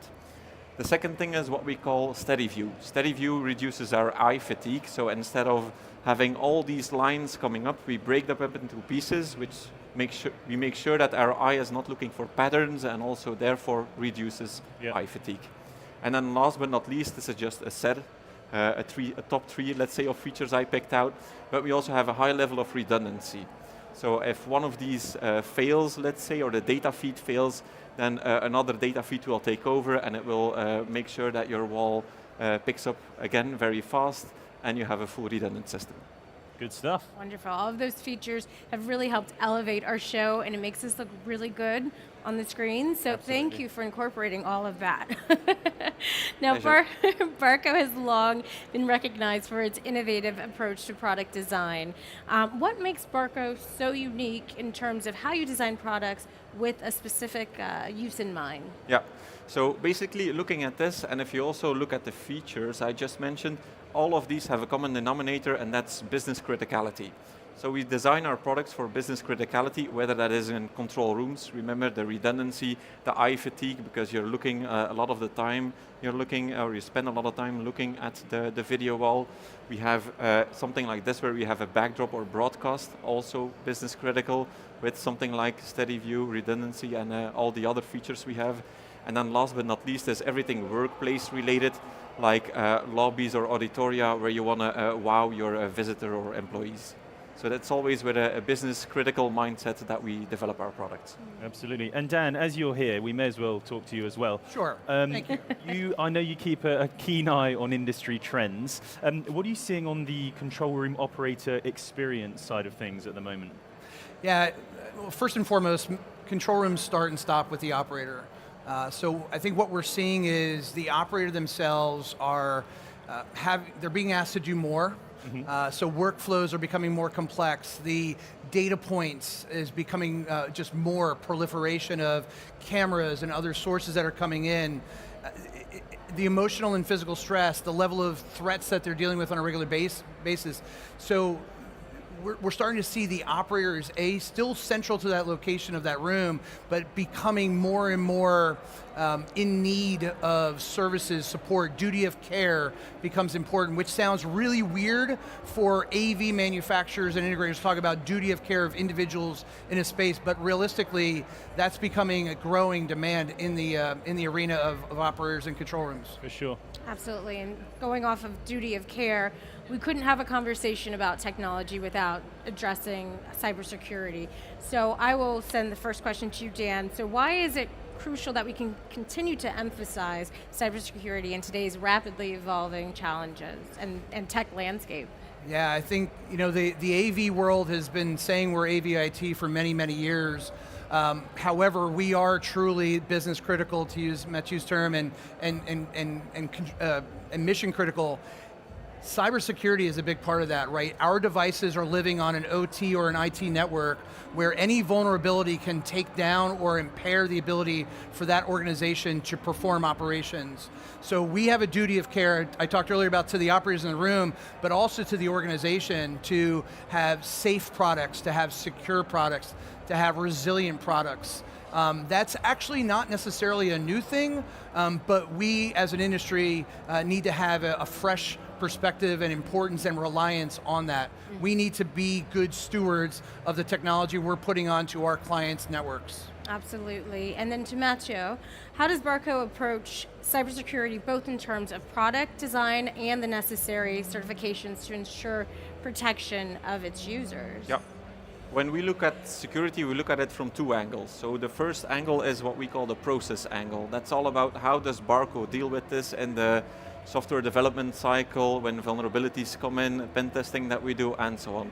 All of that is captured in our processes within Barco, and the certification we have there is the ISO 27001. It's a familiar certification in the industry. Next to that, we have product certification. Everything around that is related around the product. I'm talking encryption levels and the likes, the permissions you need to get into your product and so on. So those are the two things that you need to combine, and that's how we look at it. Next to that, as an example, we have regulations also coming to us. Especially in the EU, we have something like a NIS2 directive. The NIS2 directive states that critical infrastructure will have to pay attention to supply chain security. Okay. So if you have an energy and utilities company, there's a lot of applications, hardware, software that they use. All of those need to comply to that specific directive. Okay. What we do as Barco is we look at the full chain of that. So we actually supply the content management, which is our Barco control platform. So that's the content to get on the LED screens. And then we have LED screens as you see them here. What makes us special or unique is that we have the full chain under our brand, also under our processes I just talked about, also on the product side. So basically we have the secure chain all the way up from the network to the pixel. Wow. And that's what sets us apart. That's Good very stuff. impressive. Dan, in the conversations that we've had before this, I know that you wanted to highlight the fact that ISE hosts a control room summit. Why do you think that's important to our industry? I think focus on the control room market in the Pro AV space is critically important. It's one of those 8 buckets of importance for AVIXA. ISE has been hosting the Control Room Summit for multiple years with our friends from the International Critical Control Room Alliance, ICRA. I think focus on this niche market, best practices, networking within the industry, seeing what peers are doing. I think all of that is really important because, again, going back to the earlier words, not to harp on it, but duty of care is really important. Mission critical is a very overused phrase out there in just about every world, but truly speaking, these control rooms are mission critical. If they don't work the way they're supposed to be, bad things can happen. So I think having a community of people led by ISE, led by AVIXA, that focuses on that market is nothing but helping to raise all tides. Absolutely. Now, one question that may not be ISE focused. I know the Super Bowl is coming up. I heard that you're from Philly. I am from Philly. Go Birds. Go Birds. All right, just checking. Are you going to be staying up to watch it? And if so, do you have a team? No. I watch football and basketball. That's my different football. Okay, different kind Soccer, of sorry. The original Soccer. football. Yeah. Thank you, Ben. If you I agree. So. Wonderful. So yeah, I mean, but also on the, I know that Barco are quite focused on the market intelligence side of things. Can you tell us more about your most recent research? Yeah, so it's one of the reasons that, again, we're kind of very much aligned with AVIXA. Barco really provides the world's only operator level research. So we polled about 2,000 operators, a little over 2,000 operators, from all kinds of different vertical markets, all kinds of different regional markets, and asked them a ton of questions, just like Sean and the team do here with your own resellers and community. And we aggregate all that data, and I really want to hit 2 points, which I think are important for the AVIXA community, the ISE community to understand. One is and this is a shocking number, but up to 50% of control room professionals are looking to leave their job in the next 6 months. Wow. That's an incredible statistic, especially when you think that it takes on average anywhere from 4 weeks to 3 months to train somebody new. It's a revolving door. Turnover is the #1 problem of operations managers in these control room environments. And you would say, great, Dan, that's awesome. We sell technology. But the second data point I want to share with you is that of that same body of, the same people that we researched and we asked this question to, 91% of them, their job satisfaction goes through the roof when they are working in a highly efficient control room. So we as technologists, with the right deployment of the technology, with the right service and support, can actually help to resolve the #1 non-technical problem in a control room environment, which is the operators themselves. Comes back around to that duty of care. We as technologists have a play. Well, that's the theme of this interview, I think. There you Duty go, of care. duty of care. Couldn't have said it better myself. Thank you so much indeed for sitting down with us. Thank you. All the best for the show, and hopefully you get back in time for the Super Bowl. Yes. Best of luck. Cheers and thank you. Rooting for Thank ya. you. Thank you very much. And now we're heading back over to the virtual studio, where I believe Sarah is joined by the legendary David Gray. Very much, Ben. Yes, I am joined for this segment, the final verdict, where I'm going to be your judge, and with our interviewees that have come in over the week into this segment, we will judge whether or not their arguments withstand the questions that we're going to be sending their way. So, David, let's just jump straight into what we're going to do here. So, is virtual production boom or bust? No, I'm joking. You don't have to answer that, although I know you do want to. No, is virtual production, is it widening outside of film and TV? Yeah, I think so. So boom. That's it. No, I think what we're seeing is a lot of foundation uses for virtual production rise up from people who've maybe seen the big sexy examples of Mandalorian, whatever it may be, but they're like... We need a buzzer for that word. No Mandalorian. But maybe, they're working in a venue, right? We've had some venues on today, and they want to have a digital twin of their suite. Right. And they've got the 3D files already. They can very easily make a digital twin, put people into VR, have a online product configurator, So that's just one small use case. Anyone who's dealing with space and scale, I think it's really useful for. And we see that in film and TV as well as the markets outside that through all sorts of digital twins. Set designers need to tell directors, here's how this thing's going to look, and that's a big part of what I'm doing for Aardman at the moment, is helping traditional craftspeople interact with digital assets in a way which is slightly more tactile. Yeah, okay, that one. See, I've got a question on you for this as well. So I'm going to say, yes at the moment in the verdict. It definitely is much wider outside education, corporate. You've named a few of them there.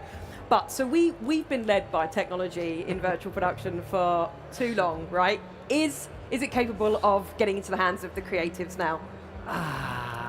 Yeah, we're all techies, and it's definitely been tech first, you're right. We're all guilty of that. But I have seen people, craftspeople, I guess, maybe not complete laymen, but people, again, like the art department, right? People who are working in CAD, maybe, and they're now seeing the power of, I can take my thing in Vectorworks, and I can take that straight into Unreal, and now I can automatically have people walking through the scene. I can do these fly-throughs. I can have it in a much higher fidelity than I could have done straight out of my traditional package, and I think that's maybe where we'll see some of these things growing, is the interconnectedness rather than a complete new workflow. Things will sort of bubble up and increase in quality through that interconnected network, if you want to call it that. Yeah, okay, definitely. I'm going to let you have that one. I think you're too right. easy, It definitely is. You've got all the answers to this segment. It's not fair. Right, we're going to talk about the hot topic of AI, right? Okay. So generative AI. Is it hype or is it a valuable creation tool? Go. I think it's hype. So I'm going to be... Yeah, I think it's hype. I think... well, maybe that's not fair to say it's all hype, but I think it's actually very similar to virtual production 5 years ago, right, where we were sold the dream, the vision of you'll go to a stage, you'll be in Spain, you'll be in Tunisia, we'll be in the Arctic, all instantly, all in photoreal quality. Yeah, like this. Yeah, like that. And I think that's some of the sell we're seeing from Gen AI as well, is type in a prompt and you'll get amazing video. You'll be able to replace all your stock footage. I think now that people are actually using these platforms, they're seeing it's actually still quite a long way off from doing that. And I think it's going to take longer than what we're currently thinking to close that gap of having, you know, object permanence, physics in an accurate way. So I think pure generative AI, yes, it's very speculative. But again, a bit like the point we just made about virtual production, I think the workflow enhancing AIs are going to be where we're seeing rapid change, right? Taking those jobs we don't really want to do. So the process stuff, the modelling, the retopologizing, all the bits that take too long. And exactly, all the boring stuff where artists are like, oh, I wish I didn't have to do this. I think that's where the greatest use of AI will be in the next 1 to 3 years. And things like, there's some really exciting stuff happening in the digital twin world of taking photoreal environments, right? Gaussian splatting is popping off like crazy, where you know, you can just grab your iPhone, walk around, film a video, it'll compute it into essentially a point cloud, photorealistic, ready to go. And like, there's a white paper every week on this stuff. So I think in a year's time, what we're seeing now in Gaussian splatting versus where we'll be then will be hugely different.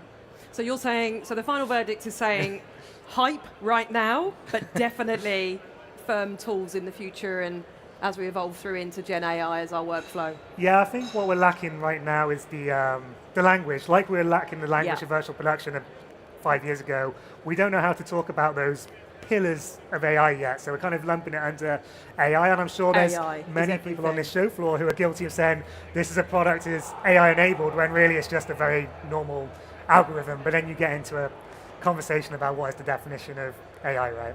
Yeah. Which we don't have time we to. Definitely don't have time for that today. But I would like that. Yeah, brilliant. I mean, from my perspective, it's tick, tick, tick. So thanks for joining us. That was very easy for you. You can go and have a cup of tea. Thank you, David. Thank you. So we recently sat down with acousticians from Notre Dame Cathedrals as they discussed how the past has ears. In 2019, the world watched in disbelief as a fire broke out at Notre Dame Cathedral in Paris. In the immediate aftermath, builders and architects committed to rebuilding the structure to her former glory. But it was a team of acousticians who would make a surprising discovery that would inform the reconstruction process. Now, before the reconstruction and before the fire, our story begins in 2015, when Brian Katz had the opportunity to record a concert inside this grand old cathedral. There was a concert, it was for the 850th anniversary of Notre Dame. We had an opportunity to go and record that, and from that we got in again and were able to do some acoustic measurements. And using those measurements we were able to build the 3D model, and from that actually recreate the whole concert so that you could fly around on kind of a magic carpet. After creating the model of Notre Dame, Brian moved on to other work, but that would all change after the fire. I remember I was working at home and my wife was watching television and she said that there was a fire in Notre Dame, and I didn't really pay that much attention to it, but then after like half an hour, an hour, you start to see the pictures and you start realizing kind of how serious it is.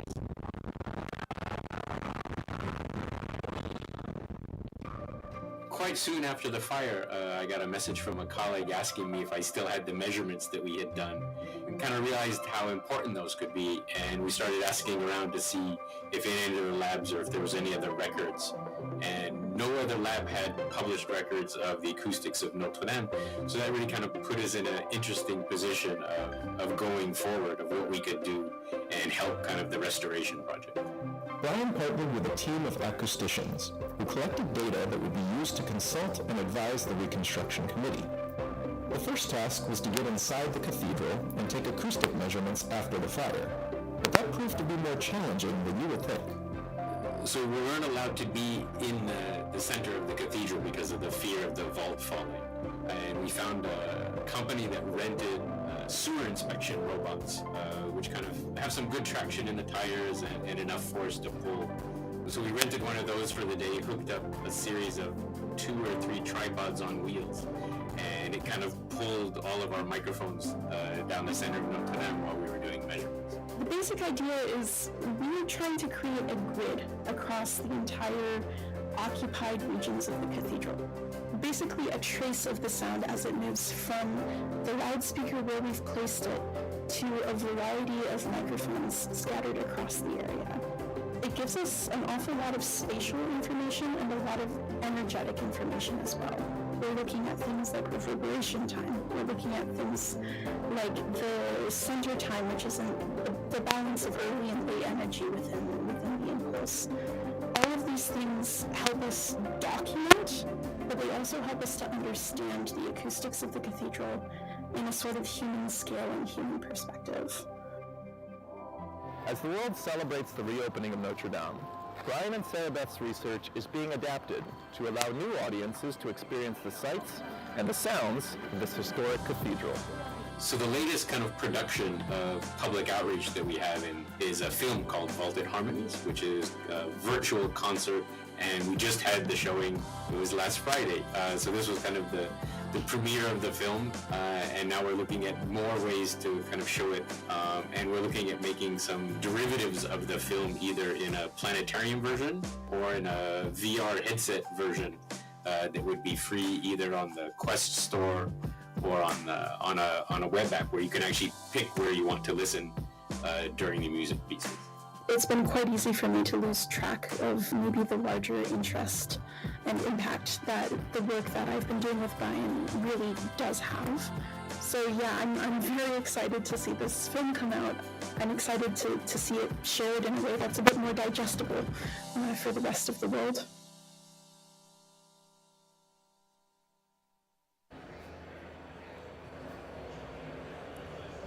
Thank you, Mark, for sharing such a unique perspective on the incredible impact of AV and the unexpected ways it can be used. So up next, we are joined by Faye Bennett and Peter Hansen to talk about AVIXA's newest certification and the AV-IT convergence. Thank you guys so much for joining. How are you enjoying ISE so far? Yeah, so far so good. I mean, it's busy, isn't it? There's a lot of people here. A lot of people. Well, especially busy for you, Faye, because I've seen you on at least one panel already today. Right. You're over at our AVIXA Exchange live stage. Fantastic panel there. I think Mina was actually on that panel as well. So yes, I did tell her I wasn't following her around, but yeah. I think she's probably got that perception anyway. Yeah, we're doubling up on everyone today. So, Faye, you and I were talking about your delight in the release of the ANP certification. Can we start off by talking a little bit about that? Yeah, absolutely. So when we were at that event a couple of months ago, you kind of presented on it a little bit, and it just seemed to me like such a natural step, really. You know, we've been talking about the convergence of AV and IT for so long now. We've seen it with the technology, you know, AV over IP and AV devices being networked and that kind of gaining popularity. And actually, it's just kind of natural that we now look at that a little bit in terms of the technical skills that we need and the support operations and structures that we need in place as well. So it just seems like a really great step that AVIXA are really kind of moving in that direction with something that's formalized, you know, in way of certification. So yeah, a great move, I think. I think it's really needed. Absolutely. And as the integration of AV and IT continues to deepen and new developments like ANP come out, Peter, what does the development of the ANP certification mean for the relationship between AV and IT, and how does it impact with comparative status between the two? It's a good question. I see it kind of as a sign of the times. You know, it's a confirmation. It's telling you that we've reached a point in this AV-IT convergence that we need AV professionals to have IT skills. Not all of them, but like a significant portion. And the ANP didn't come because AVIXA just decided it was going to do it. It came because a lot of our members were saying, we need to know who has this. We need to have AV people who have all those AV skills, but they need to have that deep competence in the IT backbone that is supporting all these AV technologies, and that's where the ANP certification came from. Because it's a challenge to implement these. There's a lot of skills that all piece together to create a beautiful, successful AV solution that's on the network, and that's what ANP is all about. It's about the network side of it. You know, there's still the AV side of it, and that's the core of most of the ANP holders' skill sets. But it's, you know, you can't have the final beautiful product without both parts these days for just a really significant portion of AV projects. Wonderful. Yeah, and actually to Peter's point, I think it's about having that awareness of the networking and that more IT environment, but it's also about being able to talk to the end user customers in their own language, right? We're working with big corporates at the moment who have IT service delivery managers, IT infrastructure managers, cybersecurity managers, and if we can't even talk in their language about risk, vulnerability, compliance, then we haven't really got a hope, And I think what we're starting to see with end users is they're looking to our industry because we're the experts in AV, and now that they're networked, then it's just natural that they're saying, cool, well, what about the IT side? What about the risk? What about the vulnerability side? And we're in an interesting place at the moment, where we're getting to grips with that. Yeah, it's a very good way to frame it, I think, because it almost turns everyone into a business analyst. It's like you can then translate the message between departments. You don't need one specific person to do that. And I think to your point as well, it is about speaking the same language, which is why the ANP, I think, for example, is such a good idea, because it means that it's for the AV person and the IT person, and the translation is exactly right. I think in the past, people probably would have maybe been a bit bamboozled by some of the language that their network administrator came out with, and it kind of caused them to back off. And then the next big thing doesn't happen. Yeah, absolutely. It's the same that we've kind of seen in the service and maintenance realm, really, with ITIL. We've started to talk to IT managers in that language. So we're talking, change management and incident management, problem management, and we're talking about SLAs in terms that they think in. So we're starting to adjust some of that. But as we network more and more devices and more technologies, we need to be confident, and we need end user business customers to be confident in us in an industry that we can manage network devices in a way that's fitting for their, sensitive environments quite often. Yeah, definitely. And speaking of those end users, very often AV is within the IT department, and also very often it's just the IT department. It's not even like the AV subsection of the IT department. It's just the IT department's in charge, and that end user company doesn't really recognize AV as a separate subject. So they bring in the integrator perhaps, and that's how they get like the complicated AV projects done. But that common language and that legitimacy that you really need to establish is like, no, I get it. Like, I'm good at this. Right. You can trust me with your, important conference room project or your important digital signage project or whatever it is that you're selling to your end user. Yeah, definitely. And I know, Faye, as an industry, we've been talking about, the AV IT security. It's been spoken about for a while, but from a product level, right? So I think the next stage is actually maintaining that infrastructure. What are you seeing and hearing from your clients in that sort of arena? Yeah, absolutely. It's really interesting, right? Because we're getting, technology networked, and then we need to be able to support those environments as well. So, we're looking at service and support models that aren't just about break and fix anymore. We're talking about maintaining the security of their devices, looking for vulnerabilities and managing that. So things like applying patches, applying firmware, just being aware of what's going on with the technology and the network. And I think that's tying in so much into how the priorities of end users are changing as well. And I had a conversation the other day with a senior IT architect from a big global law firm, and they were saying that they would rather take one of their big boardrooms offline for a whole day, have it down completely, no uptime, than be on the front page of a newspaper because they've had a data breach. So, it's like, well, actually, yes, that makes sense. You can't have those kind of establishments having sensitivities like that. And so actually, but as an industry, we've kind of gone, right, uptime. We want uptime, we want availability. And now we're thinking along different tracks where we're going, actually, there's something bigger than this for our customers now, and it's about security, and we need to be on board and establish what we're doing as an industry to make sure that covered off and they're confident in us moving forward. That's a really interesting insight. Yeah, you'd rather have a sort of IT outage than a security breach. Any day of the week. Absolutely. And I think it's just making us think a little bit differently about, how we can meet those needs and those requirements. Supply and demand, right?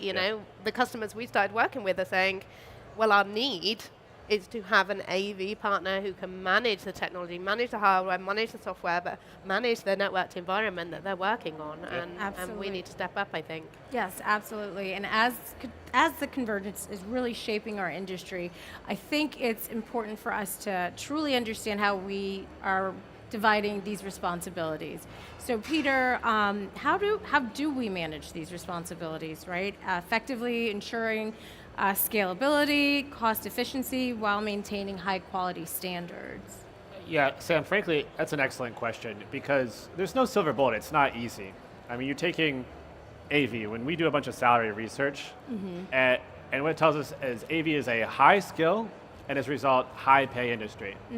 And something that's true of IT is it's also very high skill and quite high pay as well. So if you want someone to do both AV and IT, like these two huge pools of skill, you're gonna have to pay a huge premium. One, that's a rare type of person. Two, like in order to give them the ROI on their investment to upskill for all the AV skills and all the IT skills, that's extremely expensive. So how do you create that professional at maybe the most efficient way? Well, that's what the A&P is about. It's like, okay, like focus in on like the core skills that like you as an AV professional need to do the network side of the AV skills. But that's not the only way. It's not just like, okay, get a professional who knows both. Like A&P, that's an answer to that, but it's not the only way. We did some research about this a couple years ago and found like, what are the best practices? And there's really kind of two other kind of main ways I mentioned. One is, a company just has like AV and IT departments that work together. Easier said than done. Again, that's where that common language that Faye brought up, like an A&P can maybe help there, like work experience together. And then partnerships are actually a common one as well. There's a lot of AV companies out there who work with IT companies, and even like an end user IT team partnering with an AV team on the regular to get that done, and that's viable as well. More friction there, it's like case by case, and again, you need that common language. So I think there's really the case for like a few A&Ps breadcrumbed into each system there, whether it's like two teams that need to figure out how to work together between their separate skill sets and mesh them, or it's two separate companies that need to mesh together, but it's a little harder, or it's just those like super high skilled professionals that like, okay, like how do you create that high skilled professional in as efficient a manner, and like you as a company, how do you not have to pay like the absolute maximum premium for like someone who's both great at IT and AV? Like that's where you kind of seek out like that efficient upskilling way to get someone who can really solve two separate problems to create one great outcome. Good stuff. And I think it's, looking a little bit down the line as well. We don't want to be on the back foot with this, and I think there's a little bit of risk that we are at the moment as solution providers and as service providers. But, I think we can forecast some of this, and this is obviously your world, in terms of market intelligence. When we went back to the big P, the pandemic, when people couldn't be in offices, we saw the rise of remote monitoring and management solutions. That service followed what was happening with the tech. Right now, AV and IT, AV over IP, has come out. So actually, it's only natural if we're putting devices on the network, we've then got to support those devices on the network. So how do we do that with our services? AV and broadcasting, that's going to bring out a whole new level of service that is needed to drive those environments. So, it's really just about looking that step forward and saying, as an industry, as solution and service providers, how do we prepare for this? Because what the tech is doing now, ISE, is going to implicate what's going to come out in terms of what's required managed service-wise. So I think we need to take a little look forward and then start, ANP, ITIL, all these other things that are out there, all the different accreditations, the ISO 27001 and all that good stuff. It's within our grasp. We've just got to look a little bit further and equip ourselves to remain relevant and to remain valuable to customers and what they need. Absolutely. Well, we look forward to looking ahead to that. Yes, and we definitely challenge everyone to take a look at that ANP. So we really appreciate you guys providing your insights on this. So thank you so much for joining us here today. Thanks for having us. Wonderful. My pleasure. Awesome. So up next, we have another great School Me segment with Sarah Cox on our virtual stage. So Sarah, take it away. Thank you very much, Sam. I'm really excited about our first School Me segment, and we are up for a brilliant session with Holger Wiesenberg, who is the Senior Technical Training Manager EMEA at Audinate. Holger, welcome. Hi, thanks, welcome. Really excited about this session. There's a lot for us to learn. So look, let's dive straight in. Yeah. So a lot of us in AV, we're used to plug and play technology, right? But networking is introducing a whole new layer of complexity. So what are the essentials to success that you would recommend that people make when transitioning from AV over to IP? Yeah, I think one important thing to understand is that not every device with an RJ45 is a networked AV device. Right. A lot of people still think a lot in analog about, or just replacing a one by one HDMI or SDI thing. So we have to really think about network, and this also means what are the protocols, like Dante, A67, the standards we have, SAMP-T as we heard before. So we really have to think about what is the standard, what do we transport, and really networked means not point to point. It means having everything available everywhere, basically. And this is the thing we have to think about. It gets more complicated, but also it gives us options to no end. It's like almost unlimited, let's say. And you know, the thing is, for me, it started with Dante, as for a lot of people, like years ago, and it was like you're coming to a gig and having this, this Yamaha desk now goes with this strange box called switches. It's a multi-plug for RJ45 or whatever, and it just works. That was back then, but nowadays we're moving over into a corporate world. A lot of our devices are within a converged network, and therefore we definitely need to know how to design a network, how to operate in a network. Right, exactly. So there's a lot of debate around this point, around network design. Do we follow an architecture, architecture? What about switch selection, and how are we handling that high bandwidth that we need? So if you could give, and I know this is really difficult, but if you could give AV professionals a few key principles to focus on, what would your advice be? So basically, the standard architecture is a bit moving away from what traditional IT did. It was usually a 3-tier architecture with core, distribution, access layer. Nowadays we go for a spine and leaf or collapsed core system. So you want to have the least amount of switch hops and a symmetric way. So basically a core switch area and all the access switches, so that you always have the minimum of switch hops. Because we know every switch hop will induce latency and possible problems. So that is a kind of limitation. But this is the good thing is modern AV systems usually are designing networks like that, and also modern IT systems. It can just be a problem if it's a traditional system. That's one thing. Then definitely important non-blocking architecture. So it means the backbone of the switch is big enough to have every single port power in every single direction, also for the uplinks. So that's definitely way more important than other things. Stuff like management, because I know I come from Audinate, so in like 10 years ago it was like, hey Dante, you just plug and play and it works, and you can do it managed, unmanaged, whatever. But nowadays I tell people, buy a managed switch, because I want control over the network, especially if you also want to do video. So we want to have quality of service, IGMP snooping, stuff like that to be implemented and to be controlled. And one important thing that people forget is all your network bandwidth in one switch, it's fine. But one switch is not a network, you know. One switch is a multi-socket, so to speak, if we are a bit, like sarcastic. But if you say a network, then you have to see about the uplinks. The uplinks are actually the pipeline that runs out first. Because if you have 10 video streams going somewhere, you definitely need way more bandwidth than for the switch is no problem. 10 times 10 is no problem at all. But for the uplink, that can mess up your system if you don't have enough bandwidth. So that's some basics. You know, there's way more to learn about that, but just some rough basics that basically work for all kind of things in a networked AV. Wow, I mean, Holger, you clearly have a vast set of knowledge in this area, but what about someone learning to get up to speed from scratch? What do you recommend? So there are different ways to do that. A traditional way would be do CCNA from Cisco or CompTIA Network Plus, this typical network technology certifications. And they help a lot for some basic terminology, but they're quite often a bit further away from what we do in AV. So that's why we also have the AVIXA courses, for example, that are way more tailored for AV or IT networks for AV.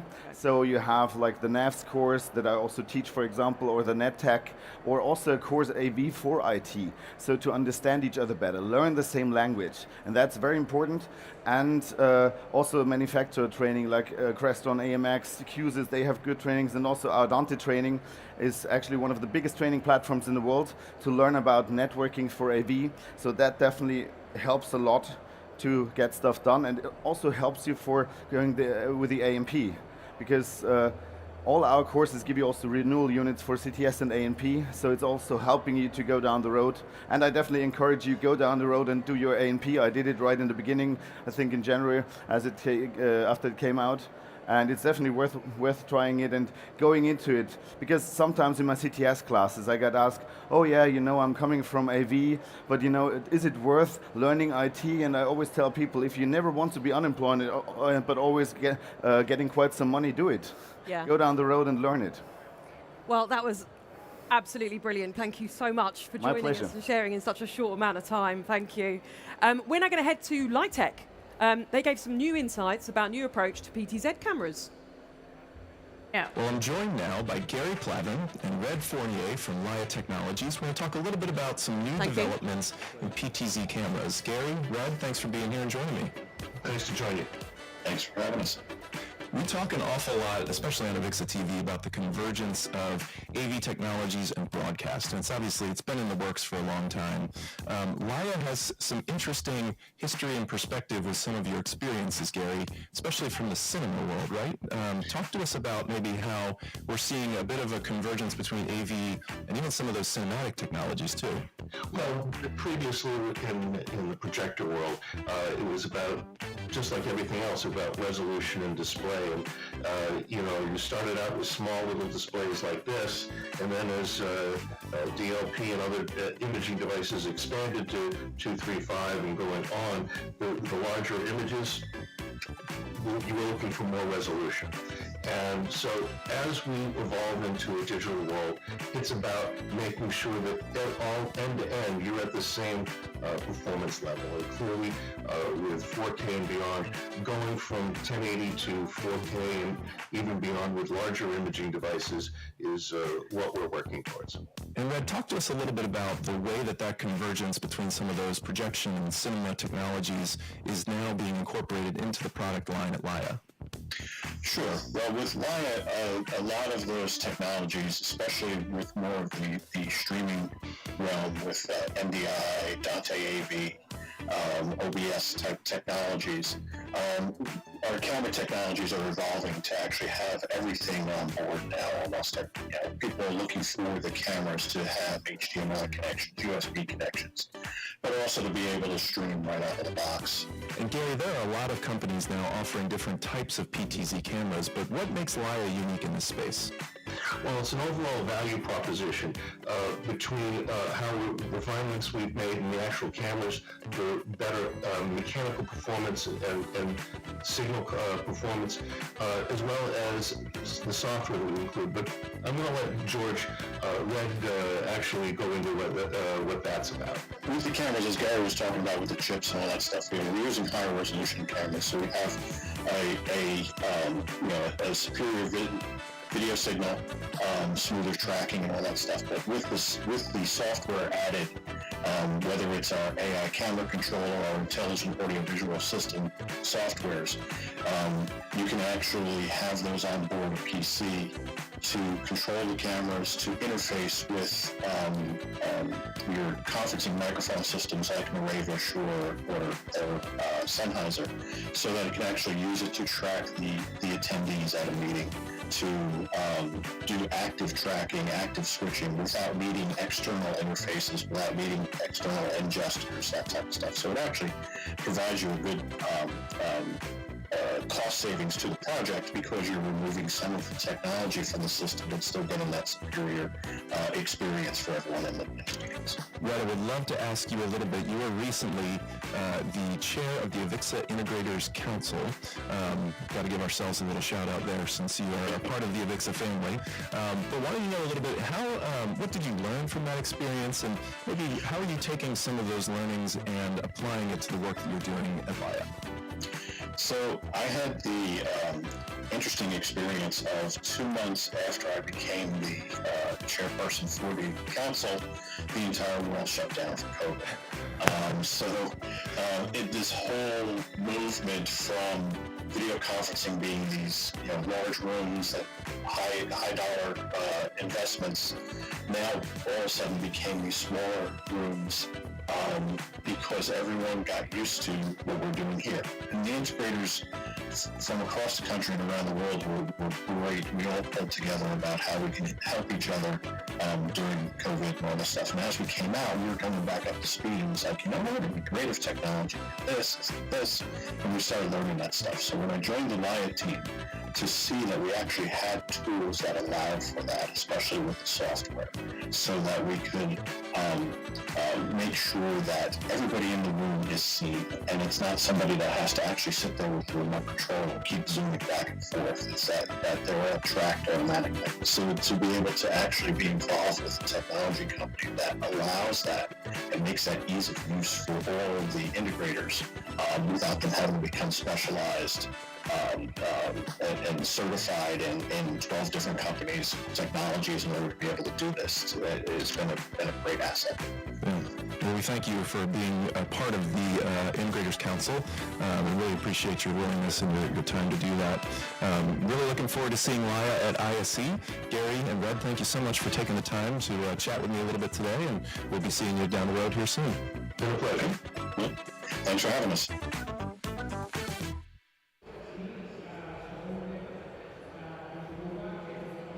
Thank you, Mark, for that great discussion with LIA Tech, for sharing their latest technology advancements that bridge AV and cinematic technology. It's really exciting to see how they're driving industry evolution and making those innovations more seamless than ever. So guys, we made it.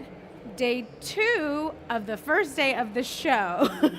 So, what do you think? How's it going? I mean, I can't believe that that's episode 2 of AVIXA TV done, and almost the end of the first day of the show here at ISE. Where's it gone? I mean, it's just flown by, and the floor is so busy. Just everyone is a lot of vibe going on. There's a lot of electric on the show floor. Can't wait to get back out there for the day 2. I know it's going to be. I think it's going to be even busier tomorrow. I think so too. Well, why don't we take a look at what's coming up on tomorrow's show? Let's do it. First, we'll sit down with Shure as they celebrate their 100th anniversary and explore how they balance their unprecedented legacy with cutting-edge advancements in the AV industry and their look to the future. Next, we'll chat with Smart Technologies, creators of the first smartboard, and discuss how they continue to innovate both products and solutions for the modern education and business environments. Then, we'll have the pleasure of speaking with Denise Hughes, author of Your Dream Job in Audiovisual. Don't just fall into it. To talk about building a successful career in the pro AV industry and landing your perfect role in this ever-changing world. Since we landed our perfect jobs here right now. Yeah, I'd say so. I don't need that book. No. But we'll talk about it anyway. We won't, no. Well, that's it for another edition of AVIXA TV live from ISE 2025. Thank you so much to all of our guests today, and of course our sponsors here, Ross Video, Shure, Barco, and Forecast. If you're in Barcelona, we hope you've had an amazing day on day 1 of the show, and we look forward to seeing you back here with us tomorrow. But until then, from Sam, from Sarah, and from me, it's goodbye, and we'll see you on the next one. See you tomorrow.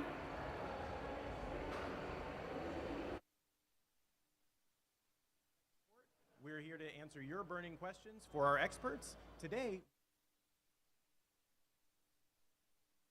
about audio, specifically leaning into, I think, podcast questions. Yeah, that sounds good. I think you've also got a background in more than podcasts, right? Yeah, so I started out as a live engineer, really, and got really into RF, radio microphones, things like that, big shows, big festivals.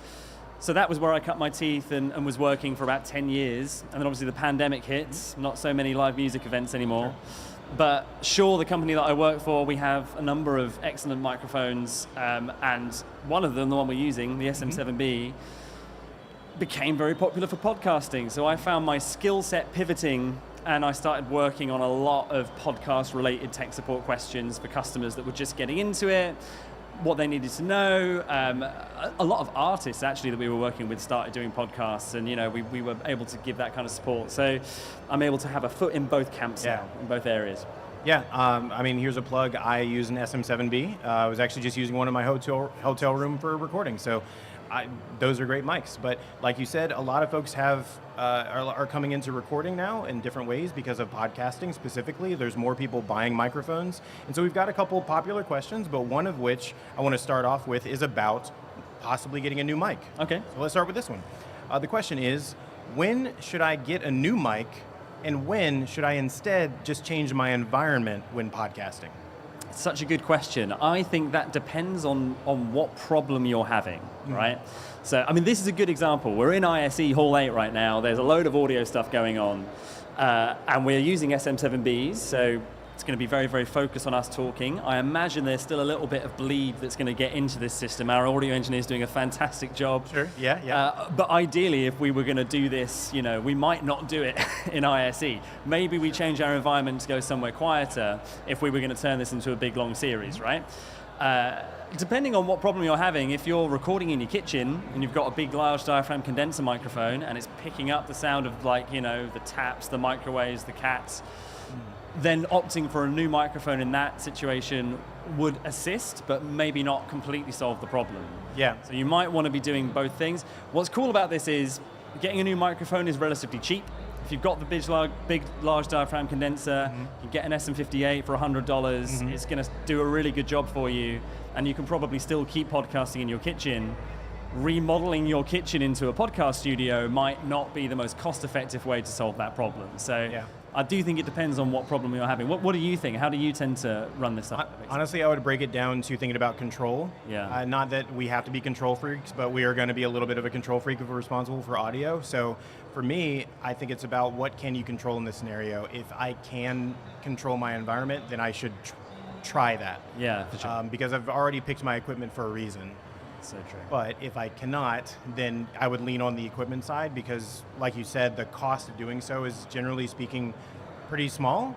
And by changing the equipment, you're giving yourself more things for more environments potentially because you've kind of got more tools on the tool belt. But you mentioned that, yes, we are using some of these Shure mics now. So definitely want to thank Shure for partnering with the AVIXA TV studio over here at ISE. Want to move on to another microphone question. Kind of related to the idea of some of those mics we just mentioned, USB mics. Yep. Those are so popular to use right now and have been for a while. So here's the question. If I'm using a USB mixer now, could I just simplify with a USB mic instead? It's a good question. If you've just got one mic, then yes, you could get a USB microphone. The big advantage with that is it just streamlines the whole setup, right? You plug it in, as long as your DAW sees it, you're ready to go.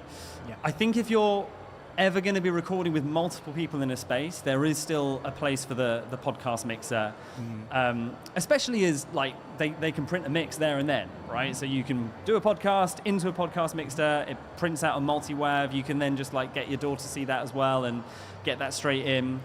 So I think, again, it really depends on your situation, but if it's just one microphone, I mean, I do both. If I'm recording podcasts with multiple people, I have a mixer. Yeah. If I'm just going to go and do some solo content or interview somebody remotely, I've got a USB microphone. Yeah. I actually use the ones where they do both, where it's got a USB and then I can also go XLR. So one thing in my bag, that'll definitely speed things up for me and make me able to have more utility. Yeah, so. MV7 Plus does USB and XLR connectivity. Yes, yeah, that's the way to go. Absolutely. So what if another popular question about more than one USB mic. So what if I only have one computer, but I have multiple USB mics? What do I do then? So this is a tricky one. The problem is when you plug in a USB device into a computer, it doesn't treat a USB device in the same way that it will treat a network device. So it's not giving it an IP address or anything like that. Most USB devices just kind of exist within the computer, and how it manages them can move around inside. So what that means is you plug a USB mic in, the computer goes, cool, I know what you are, you've got one input, you've maybe got one output, I know how to deal with that. Second USB mic arrives, the computer is then going to be a bit confused, okay? It's going to say, okay, maybe I'm going to mix my inputs between these two things up. So it works. A lot of the questions that we get when users start doing this is why does channel 1 move around in my DAW, right? Why does one mic suddenly just lose itself? To help counteract that problem, we developed a piece of software called Motif Mix. So Motif is kind of our catch-all for content creation. If you're looking in the Motif portfolio at Shure, you're in MV7s, you're in MoveMic, you're in Motif Mix. And Motive Mix, when you plug the USB in, the software gives the USB mic an identity as far as the software is concerned. Awesome. So then you can plug multiple USB mics in and treat it like a little mixer. It all appears in the hub. You select what you want to do, how you want to record it, and all that audio is then consistent. Everything comes in and goes out how you want it to work. So that's how I would recommend working with it. That's not just for Shure devices either. Any USB device can be mounted and worked with in Motive Mix. The only other way to do it is to build an aggregate device in a Mac, and that's complicated and it's a pain, and I wouldn't want to do it. So Sure. Work smarter, not harder is the adage. Work smarter, not harder, precisely. And translation to everything you just said, for those listening, was we are living in the future now. This was not a thing years ago, so it's really great to hear that we have solutions for this. Let's have another question, still about microphones. Yep. Actually, honestly, I think all of our questions are probably going to be about microphones here. This is related to certain models that people see. Okay. So the question is, why does it look like all podcasters are using the same 2 or 3 models of mic? Are they really all the same? This is a really funny story. SM7B we're using now came to market in 1973. Oh, wow. Right? There is no podcasting in 1973. The original goal for this product was to get rid of large diaphragm condenser microphones in broadcast studios in America. We wanted to have a dynamic microphone in there. We felt that the dynamic microphone that we could develop would give a lot of advantages to that kind of situation, but it largely failed. The SM5, the SM7, and the SM7B, they weren't really taken up in those spaces. The spaces were treated anyway. They liked their large diaphragm condensers. Why would we use something like this? And the product kind of stayed in the portfolio for a while. It got used on a couple of like Michael Jackson albums, Stevie Wonder albums. It was a bit of a secret tool, right, for lots of recording engineers who wanted to be able to get condenser mic performance without picking up the sound of the room. But it didn't sell loads. And then this podcasting thing kind of starts to happen around 2010, and we start to see the sales increase. And I think by the time the pandemic hits and podcasting becomes really popular, it's now like one of our top selling products in the whole company. So it's an accidental success. We didn't design it to be used for this because the market didn't exist, but the market decided, no. This design, dynamic microphone, humbucking voice coil, the acoustic principle of the device, right? The fact that the kind of diaphragm lives halfway down the microphone and it's equal distance to the front to the back. All this stuff turns out to be really, really good for this podcasting thing. So that's why a lot of people are using it. Are they all the same microphone? An interesting thing, the SM58, the SM57, the SM7B, they all use the same transducer. They are all using the Unidyne 3 transducer that we developed in 1963. Yeah, I actually have an old Shure microphone. It's silver. It does not work anymore, but it looks super classy. Yeah, and it says Unidyne on the side of it. Yeah. And I was like, what is that? Yeah, Unidyne was originally the Elvis mic that everyone called. That was the Unidyne 1. Okay. Unidyne 1, we shrunk that down to a smaller form factor. That's still in the portfolio today as the 55SH. Unidyne 3 is where SM58, SM57 comes from, and that's what we're using in this and all of those products. So yes, to some extent, they are all exactly the same. What's different? Some of the electronics inside them are different. The acoustic principles of the design of the product are different, therefore they have different sound qualities. But if you take a 58 and compare it to this, you get pretty close. And that still makes the 58 a awesome value for money product. Sure. Like, we haven't increased the price of it since we released it, so it's still sub $100 and you get an awesome sound. So yeah. So difference in, for the person asking that question, difference in some features, but the main things might be pretty similar, but you start to get some choice. Yeah. So I would say don't stress. Don't stress too much about that. Do some shopping, do some research, ask some experts, reach out to Shure and others for some tech support, I would say. I think we've got time for a few more questions. Okay. We're still going to talk about choices of microphones for a second.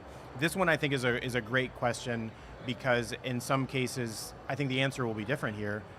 Are lavaliers ever the right choice? It's a really interesting question. 100% yes, they are. I mean, we were having this discussion before we started filming. One of the considerations we have to make as audio engineers is making our talent comfortable. And sometimes, like, just clip a lav on. I mean, in this situation that we're in now, where we've got SM7Bs, I'm very conscious that I'm speaking into a microphone, and that is affecting how I am answering questions. If we're wearing lavs, I can be like chilling. Yeah. Like, whatever. Just hanging back, yeah. line hanging back. It's going to cause the video guys a bit of a stress, I guess. But yeah, like that is going to make life easier. And I think from a presenting perspective as well, 100% lavaliers they're more discreet, they look better for the audience. So in that sense, yes, they do have a place. Are they more difficult to manage and engineer, especially if you're doing live reinforcement? Yeah, they are. So you're always kind of trying to find that compromise, that delta, I guess, between those two things. What do you think? You like a lav? Well, I love that we were saying earlier that a lot of tech support is also person support. Yeah. So we support the tech, but when we think about it, we're really supporting the people. So making sure that people are comfortable is very important. We capture performance, and if that performance is in any way going to be inhibited by this giant thing in front of me, this giant thing in front of me is now the wrong choice. Yeah, I agree. If it's not going to be, then it could very well be the right choice. But if we've got someone speaking and they're going to be moving around, they know that they need to move moving around, or they know that they're just going to tend to do so, this is not the right choice. Probably a good backup. Yeah, maybe. For when they actually do stand at a lectern or a podium or something, but if they're going to veer, I need to think about utility and whether they're going to be comfortable for sure. One extra thing to that, like I said, I'm really conscious of the fact that I'm speaking to a microphone. That isn't necessarily a bad thing. Like I can feel my brain working in a more like, right, I have to be very, very focused and deliver my message type way, which I wouldn't have if I was having a lavalier microphone. Therefore, this might not be so effective for the type of podcast and interview we're trying to do, right? You want answers. You want them quick. You want them concise. You don't want to hear about what I have for dinner, right? It's, yeah. I will say I'm going to borrow your accent there where you said lavalier. I say lavalier. And I am not European, and I'm sure that I've been saying it wrong all this time. So I'm going to take that back to the States and make sure everyone knows. Stop calling them lavaliers. It's lavalier. I really hope it actually is, and we're not about to.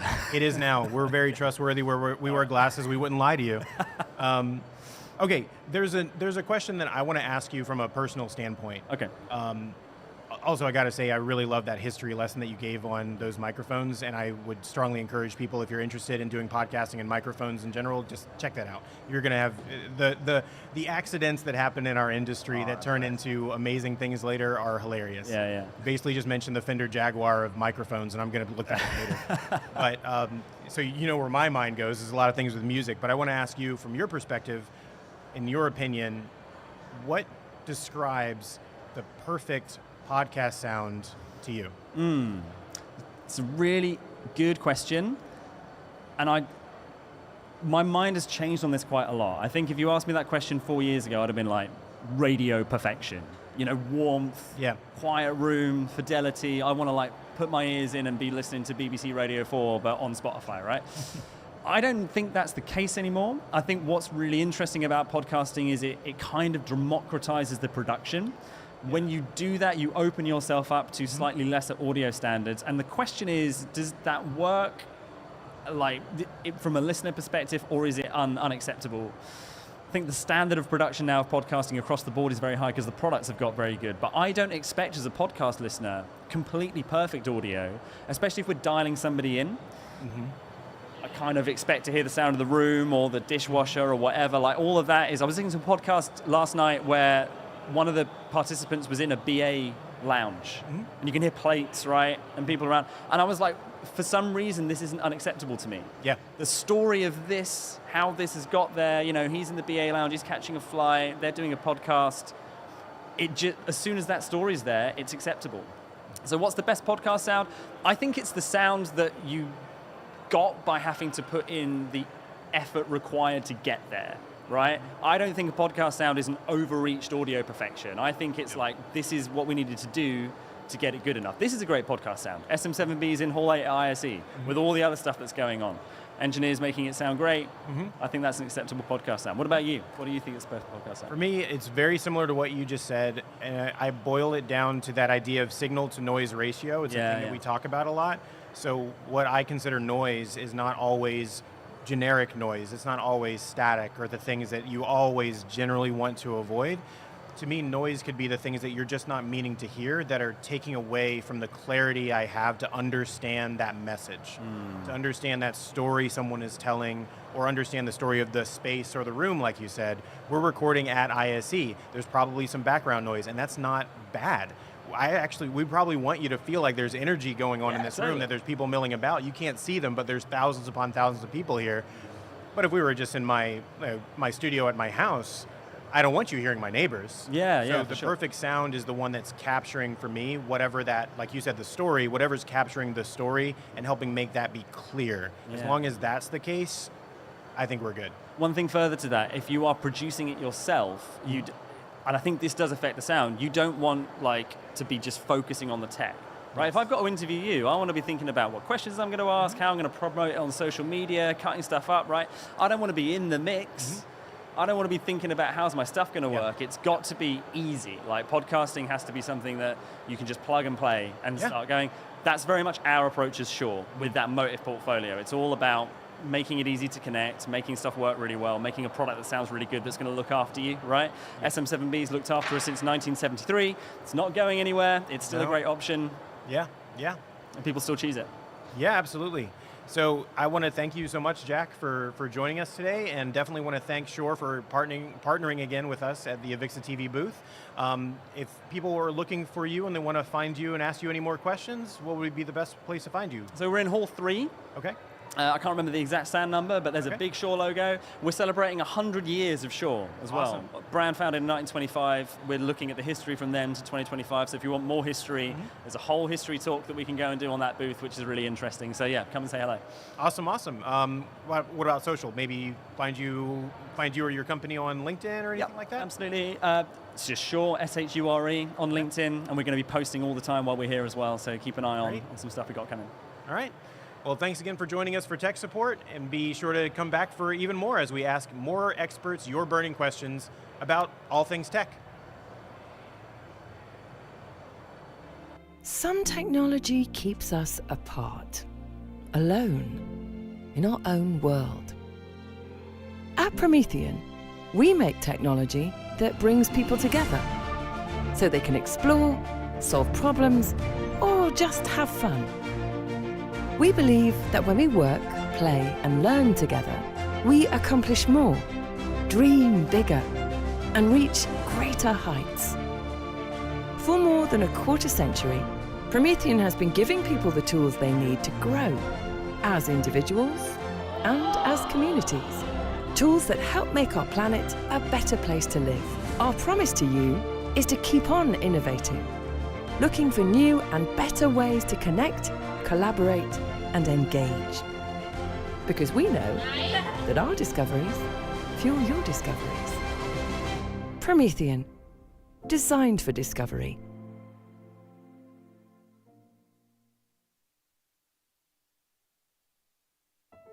Seamless live video production is essential in today's corporate world. At Ross Video, we provide scalable, reliable solutions tailored to meet the demands of any live video production, no matter the complexity. Our corporate solutions provide effective strategies for AV and IT leaders, ensuring hassle-free, high-quality video tools for delivering exceptional live content.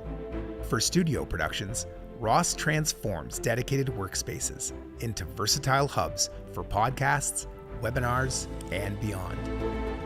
With Ross, your studio adapts to every need, effortlessly. Planning a live event? Ross specializes in delivering engaging experiences across all spaces, connecting in-person and hybrid audiences seamlessly. With a proven track record, global support, and innovative technology, Ross is your trusted partner for live video excellence. Engage your people and elevate your company with Ross Video.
What if you could have an effortless Microsoft Teams Room solution with Shure's best-in-class audio, auto-configured for you with intelligent video?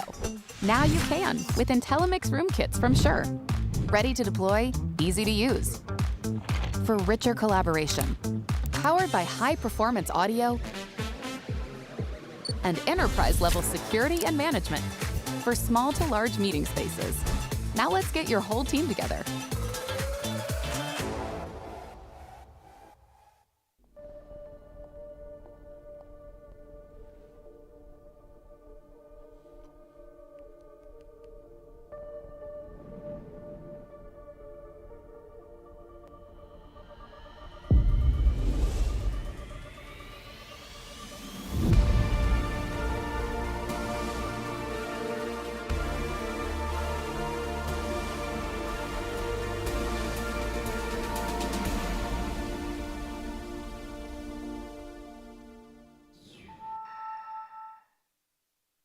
Bounce it the ba ba, you bounce it ba ba ba, bounce it the ba ba, you bounce it ba ba.